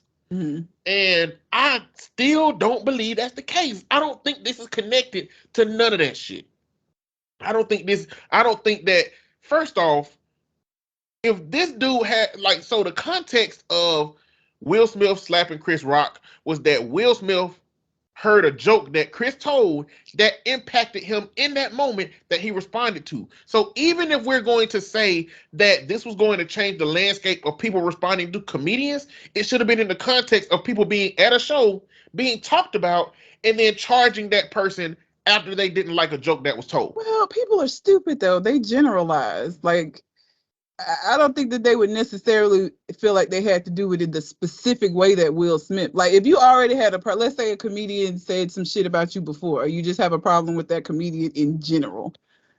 I don't think that they have to have said something like right then in that moment, because people are stupid. Like, they're not gonna. People generalize quite a bit, so I don't know that they would be that. The kind of people who would do this shit wouldn't be thinking in specifics. But that moment wouldn't be, yay, it's open season on comedians. It would be more so a comedian ain't finna talk shit about me in no show. It wouldn't be just like, oh, all the comedians that I hate, I'm gonna fuck them up now. That's too irrational. But also, if we're going to say that that person wouldn't be thinking that rationally, then we can't assume that that's the reason that he would be attacking a Dave Chappelle because of that, you know. And Dave Chappelle ain't had no specials that dude done been to between now and then. So any issue he had with Dave Chappelle would have been prior to this, you know. So Maybe he's a part of the LGBTQ community. But even so, why wouldn't he just go get Dave Chappelle after this? This wouldn't be a moment that said, oh yeah, the green light is here now. You know, Dave Chappelle been talking about the LGBT community for too long. Now that Will Smith slapped Chris Rock, we gonna get his ass. These contexts are far too different. And to me, the circumstances upon which this man got up there to do this, it just don't fit reality to me. I just don't understand how he got up there. I guess we'll see if it happens again. Although I would hope anybody that was thinking of it maybe will be deterred by this ass whooping, because I don't know how you could see that picture of that nigga and be like, I'm gonna do that shit too. Like, they stomped him out. I don't know. Listen. If there was going to be a comedian that you would do this to, it goddamn better not be no Dave Chappelle. Dave Chappelle be having rapper type motherfucking squads with him when he go places. He does. He be having goons with him. Dave Chappelle is a goon. He just masked his gooniness over into comedy and jokes. But Dave Chappelle, I believe Dave Chappelle would be the Wayne Brady of the Dave Chappelle and Wayne Brady skit. Oh. That's what I think. I think Dave Chappelle done pistol whipped the motherfucker before. Look, Dave Chappelle went, if you follow his career, like, he did Chappelle's show, he disappeared, he turned down the $50 million. Dave came back buff as fuck. Dave looked like he had been in prison and just working out every fucking day. And so even if, I really feel like even if, you know, security hadn't done what they did, I feel like Dave would have mollywopped his ass too. He would have stomped him out on the stage. I feel like Dave lived a secret life. I mean, he came back out and said that, you know, but then his PR team, so Dave Chappelle came out and said, hey, I just stopped the nigga's ass backstage. Yep. You know, and so it's like, but his PR team came out and said, oh, that was just for jokes. None of the celebrities that was a part of this laid a finger on that man, you know. Okay. But what I believe happened is I believe Dave Chappelle went back there and said, hold his face up, hold his face up. Nigga, you made the worst decision you ever made in your life. Stomped his ass in the face 3 times and then went back out to the stage. I believe that. Listen, I don't know, the energy Dave Chappelle give is like that you know how he talking about that aura that Charlie Murphy talking about that aura that Rick James had. I feel like Dave Chappelle got like an evil version of that, man. I don't care what you say. I like Dave Chappelle. He cool. He motherfucking, you know, run on the edge of problematic jokes and shit, but he goddamn, I feel like he goddamn had fun that day. Oh yeah. Nigga probably do comedy just to quell his goddamn psychopathic ideals and desires. Hey, babe, see us stomp that nigga out today? was a fun day. I ain't had to be violent in a long time. They really whooped his ass. Like, if y'all haven't seen the video, please go watch it, because it's just again, it's so crazy that he was able to get on the stage and get as far as he did. And then it didn't make sense. He got up on stage, he ran and tried to like tackle Dave. Both of them failed. He get up, and instead of continuing to try to attack Dave, he just run backstage. He didn't even make an attempt to hit Dave no more. I guess because he saw them niggas coming. No, Like, that don't make sense. Listen, what?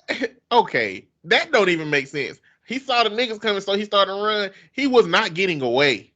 No. He was not getting away. If his objective was to poke Dave Chappelle up a few times, he might as well have gone and got that shit out the way. Yeah. And take his ass whooping and attempted murder charge. Like, but just to run away because the guys are coming, the guys were always going to catch you, bro. Yeah, he never. If you watch it, when they fall on the ground, because him and Dave both fell, he gets up and he never really like does anything else towards Dave. He get up and immediately run around the curtain to backstage. So you don't get to see the ass whooping. You see the after. You see the result. And then Chris Rock got up there, and you know what? To me, this joke was lame. But his joke he made at the Oscars that got her upset was lame. No, that was observational humor. You know what I'm saying? It's really just, I mean, listen, we talked about this last time. Her head shape looked like Demi Moore. Her head looked like Demi Moore and G.I. Jane. It's observational humor. It's the kind of humor where you be like, oh, yeah, that's right. I mean, yeah, ha, ha, ha. Yeah, it's funny. You know, delivery is important with observational humor like that. So it wasn't meant to be like a fucking slap your knee funny or nothing like that. It was just that like tongue-in-cheek Oscar host humor. But like this shit right here, he said, was that Will Smith? Come on, bro. You're a comedian. You got to do better than that. Was that Will Smith? Okay, clearly it wasn't Will Smith, y'all. I mean, and it wasn't you that he was coming after, goddamn. It's just a more clever way to say something regarding what happened at the Oscars. Yeah, he hasn't said anything. That's the first that he's mentioned of it, really. He said a couple of things. A couple little things. I saw mostly his family saying shit. His brothers, his mama. He ain't said nothing flagrant. He, you know, in one of his shows, he said that he hadn't really processed what happened. And before that happened, he had a whole set of jokes set to go. So he ain't got no material that goes along with what happened. So, like, let him do his show that he has planned for y'all, you know, and that's fair. You know, was that Will Smith? I laughed. I thought it was funny. No. If it would have been funny if he said some shit like, I thought this was the Oscars for a second. You know what I'm saying? Some shit like that would have been funnier to me. You know what I'm saying? But is that Will Smith? No. Come on. No, it would have been nothing. But maybe that's how much writing he need, you know, and maybe that's where that autism come in at. You know, it's just, I don't know. But I guess it was funny to who it was funny to. That's all you got?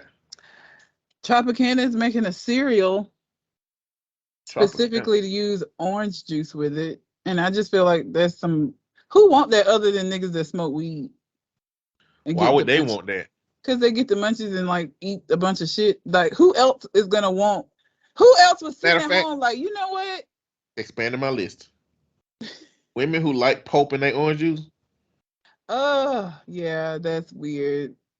So needless to say, if you're a woman that eat non-pulp orange juice with orange juice cereal, it's a dead. Yeah, I don't know who asked for this or why they would want to do it. It's a Tropicana Crunch. It's supposed to be a crispy honey almond cereal. That don't sound like it go with orange juice. Honey almond? Maybe. That'd be fine. Okay. I imagine, you know, I think like a honey orange dressing for salads would be good. Mm-mm. Yeah, it'd be good. It's dressing. It came out May 4th. So if y'all want to get it, apparently May 4th was National Orange Juice Day. I didn't know that was everything got a goddamn day. But yeah, I saw that and May the 4th be with you. that's what people were doing on the 4th. Wasn't nobody thinking about no goddamn orange juice.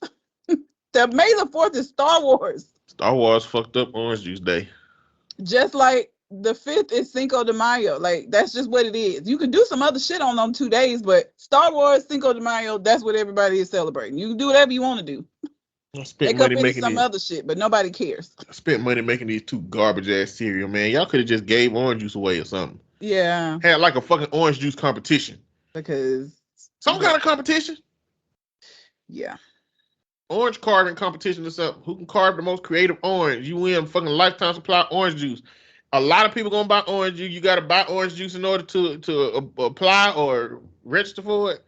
Something motherfuckers. And then just real quickly, there was a story about a woman. She ran her boyfriend over with a car because she found him naked in bed with her 7-year-old. So good for her for running him over. This is why you have to be careful about dating people when you have kids. You just real because there are people that date people with kids specifically because they're pedophiles. And they're not dating you. They're dating your kid. They there with you to get access to your child. And you just have, and he looked like, I mean, this might have been after she ran him over with the car, so maybe that's why he looked so rough, but I don't condone that. you don't condone her running him over? No. Not at all. Okay. Because that makes it premeditated. See, you got to get some hot grits, boiling water. We're going back to the boiling water. And go in the house and you cooking. You cooking, right? You ain't even went to the back yet. You know what I'm saying? When you were cooking and you went to the back and realized that this man was in the bed naked to your daughter, you went and you got that boiling water. You poured it on him. It was out of the blue. You just weren't thinking it was a karma. Going to get in your car and wait till he get in a position for you to be able to hit him in lieu of just driving through your house into your bedroom to do it. That's premeditated. I could make a case. It's not premeditated because it's still a crime of passion. She didn't know that she was going to find him in bed with the child. So everything she did after that was in response to. No, it depends on how she got him in front of the car, though. He probably got up. She was freaking out, yelling at him. He threw on some pants and probably ran outside. I need to find the story so I can see exactly what happened. I'd like to know because this shit, like, did he not have a car? Was his car in the garage? Why would he be running so far instead of getting in his car? Well, if you're freaking out, you might not. Let me see. This was in Texas. If something crazy happened, you might not be thinking to go get in your car. But this is the thing. This is why I have a problem with stuff like this, where somebody's child is impacted and they make a decision like this. It's because depending on your race, depending on what state you are in, depending on the power or prestige of that other person, you can very well be taken out of your child's life because of something like that. They're Hispanic, so she'll probably be okay. What? You know about this Hispanic lady that they're trying to kill in Texas? For what? Because they say that she abused her children, which she didn't abuse her children. It's been like 20 years. Her children are grown now, but they railroaded her so bad about her children. They just halted her execution so that they can, because nobody believed that she abused her children. But CPS, the police, they all railroaded her because she was Latina and said that she abused her 6-year-old when the evidence didn't even line up to her abusing her. And they put her on death row for that. She's been on death row for like 20-something years. So it ain't a Hispanic in Texas. If you're not legal, y'all ain't going to jail. They're both Hispanic, and he is a pedophile. So they got to choose one. If she ain't legal, she is fucking not going to stay here. She just committed a crime, a murder. He didn't die. This is in Lubbock, Texas. The man in Texas was arrested and charged with aggravated sexual assault of a child after police said a 7-year-old's mother found him naked in bed with the girl. According to the police report, the woman called 911 around 1 a.m. on August the 8th, 2021, when she found her boyfriend in the bed. It was reported that the man was identified in the police report as 29-year-old Delmer Orlando Ortiz Lacona.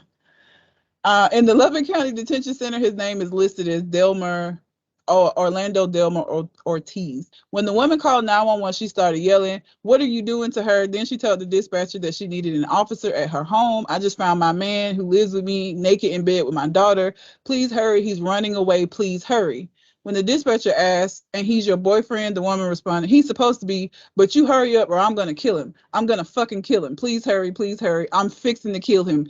Hurry, please. Please hurry. Please fucking hurry. He's jumping the fence. He's jumping the fucking fence. Hurry." So he was running on foot. He ran him down. Bro, this is bad. She just admitted all that shit on that The call, on the that 911 audio. call, the 911 call taker heard the woman tell the child to get in the car. Oh, she did it with the kid in the car. Now don't involve the child. Listen, that again, that's why this whole situation get dicey. You know what I'm saying? Because all this shit is fucked Oh, up. she had got home from work. The dispatcher asked if the child was okay. The woman said, "Yes, I just got home just in time." She told the 911 call taker she was following the mail and I'm not gonna deal with it. Then the 911 call taker heard a loud sound that sounded like something was hit, and then a little girl started screaming and crying. The dispatcher heard someone say, "Please get an ambulance."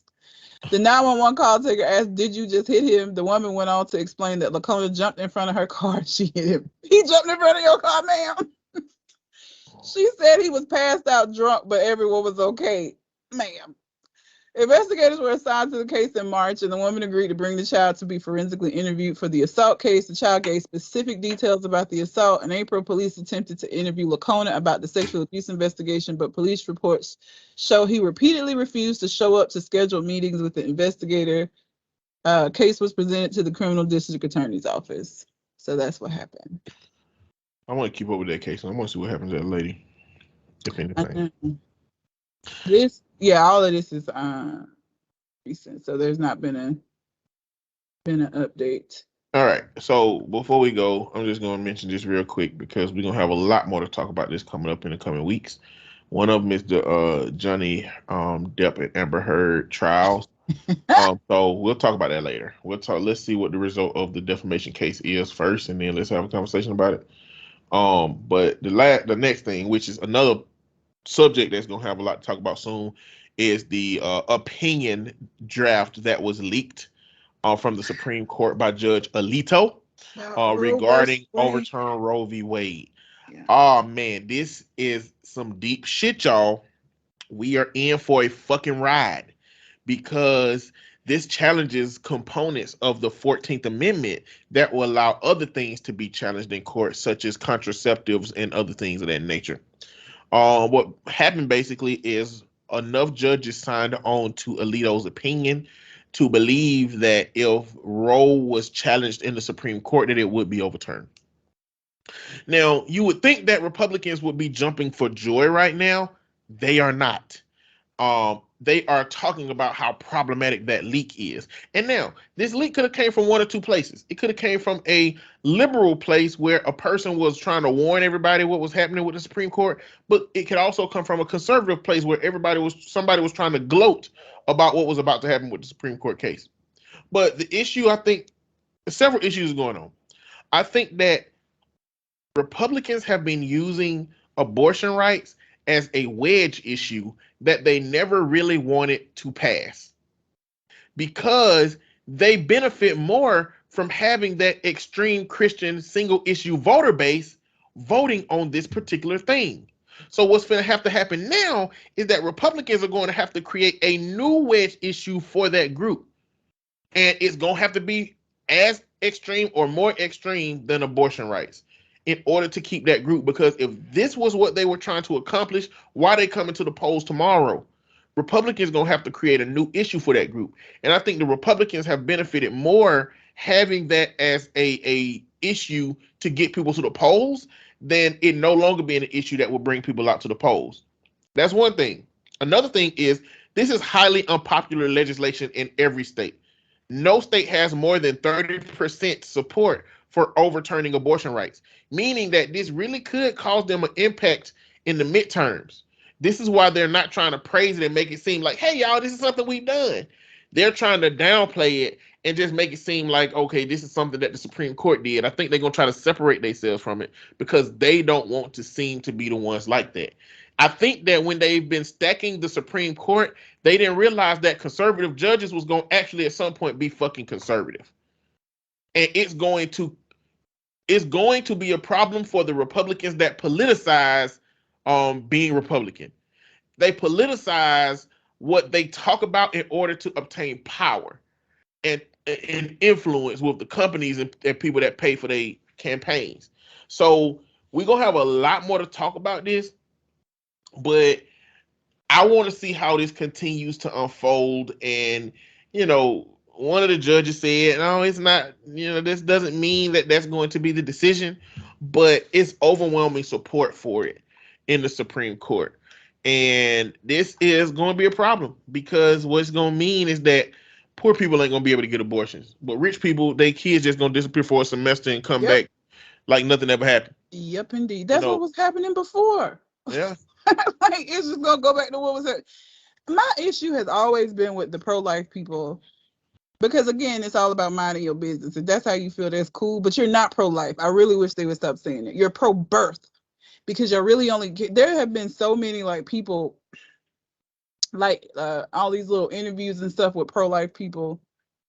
Y'all care about the baby being born, but then you'll vote against policies that are going to help single mothers, that are going to help impoverished kids, that are going to help these kids once they get here, because you don't give a fuck about them when they get here. You don't care.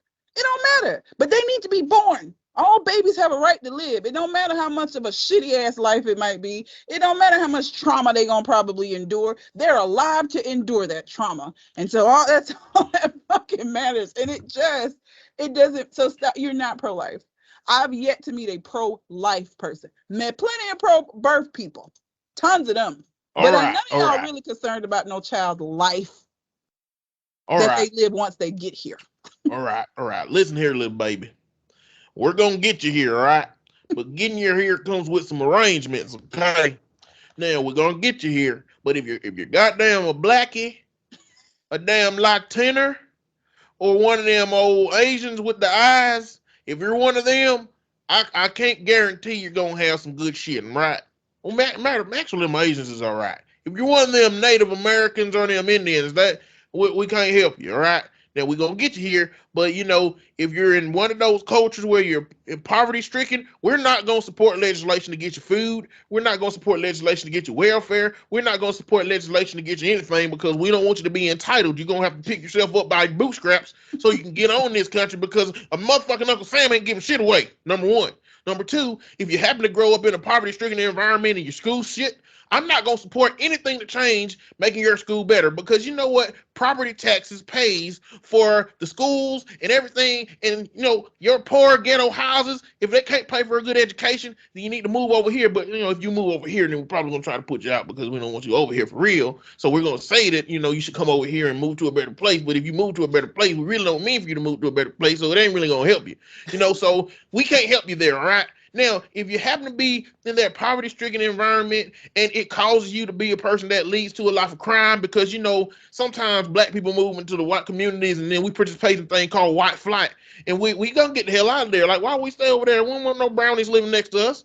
So why the hell am I going to stay over there? So we're going to leave. You're not going to have any jobs. You don't have any education. You're in a poverty-stricken environment. We don't support any kind of legislation that's going to help you succeed through that. And so if you happen to turn a crime to do things which, motherfucking in America, you can't just do whatever the fuck you want to do. It don't matter the circumstances. I don't have to support shit for you to be able to do right. You just to be able to do right.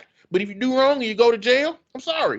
This just shit happens, And goddamn, if the crime is bad enough, I know the arrangements that will get you here.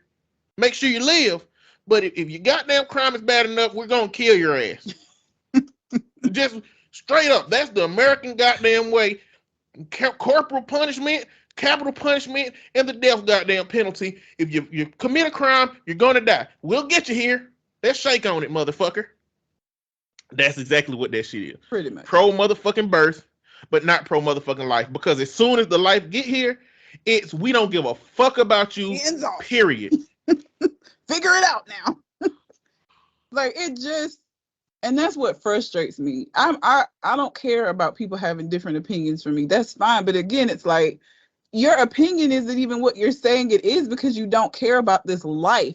You feel like they just have the right and deserve to just be born, but you don't care what that life looks like when they get here, even if it's under horrific. There's a lady who is being interviewed, or like it's like a I don't know what the video what they were doing, but she's discussing this topic, and the guy asked her about if a child or if a child is raped, like let's say a 14-year-old child is raped, or a woman is raped and gets pregnant, and all of the psychological damage that having that child can do, the physical damage for a 14-year-old or younger to give birth to a baby, all of those things.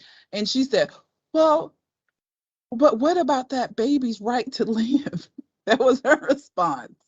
Because you don't care about life. Life is not just birth. It doesn't stop at birth. It begins there. And so if you don't give a fuck about the lives of the people who are giving birth to these babies, stop saying you're pro-life. You're not. That's my only pet peeve. Just say what you are. Say you feel like babies should be born. Because that's what it is. So just say that. But don't act like you give a fuck about the lives of these children that are born, because you don't. You vote against legislation. You talk shit about these neighborhoods and all of this shit like you don't care. So just stop pretending like you care. Just say what it really is, and that's just let that be it.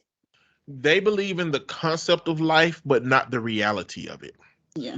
And that's another big issue. I mean, because these people at these pro-life rallies, they don't go to the adoption agencies after that. You know, there's 400,000 kids in America that's needing to be adopted, and they are in a system where their trauma is just accumulating because of being in that system. And it's like Christians, especially those extreme Christians like that, get to go and set up their picket fence, deny the things that will help women in these cases, and go home and sleep like a baby at night because they don't believe this will ever impact them. But as soon as their child get pregnant, they disappear for a semester and show up like ain't nothing ever happened in 6 months because they've been forced by their parents to get an abortion. Yep. It's so ridiculous. Like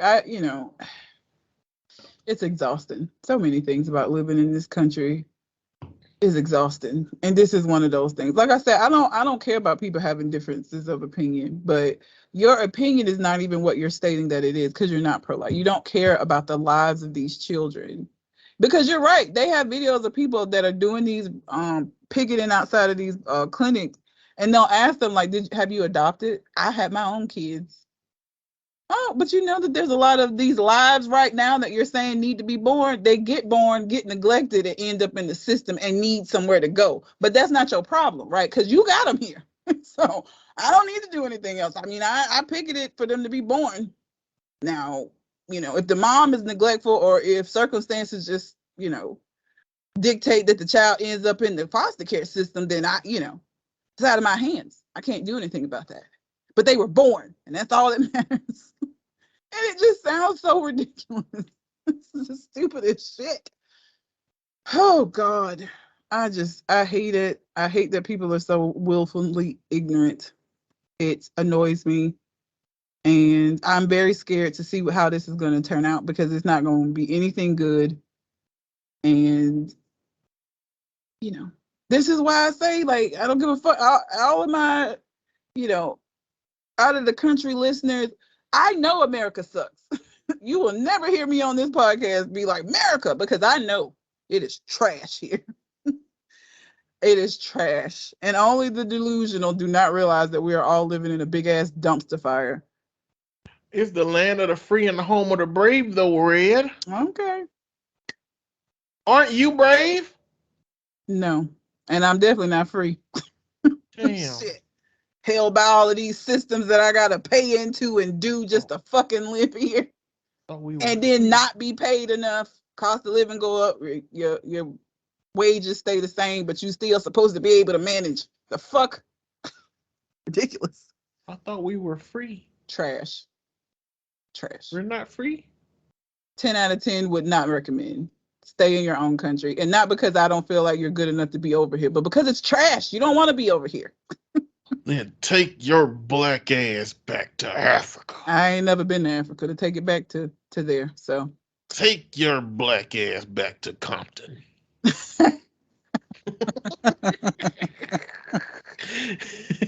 Ain't been there either. For the country. I live next to your kin people. So I can take my ass back there, but there's a whole lot of white people there too. So I'll tell you right now, if you go to the wrong corner of it, you're gonna find hoods in the last few minutes of your life. Oh God, sad. So sad. Anybody from a different country, sometimes you gotta laugh to keep from fucking You crying. really do. Oh, you really do. It's awful. Anyway, that's it. We almost 30 minutes over. God damn. Yeah. Okay. But you know, you love it. You love it. If you made it to this part, you love it. You love it. If you didn't make it to this part, then you ain't hearing this right now anyway, so fuck you. But if you made it, that don't apply to you. It only apply to people that didn't make it. It don't apply, let it fly. So if you heard this, we good. If you didn't hear this, I ain't talking to you. I'm really talking to the people who did it, and now they're gonna be like, yeah, fuck them. They should have made it here too. I made it here. But you got anything else on your mind, Red? I do not. Neither do I. So until we come to the next conversation, We out. holla.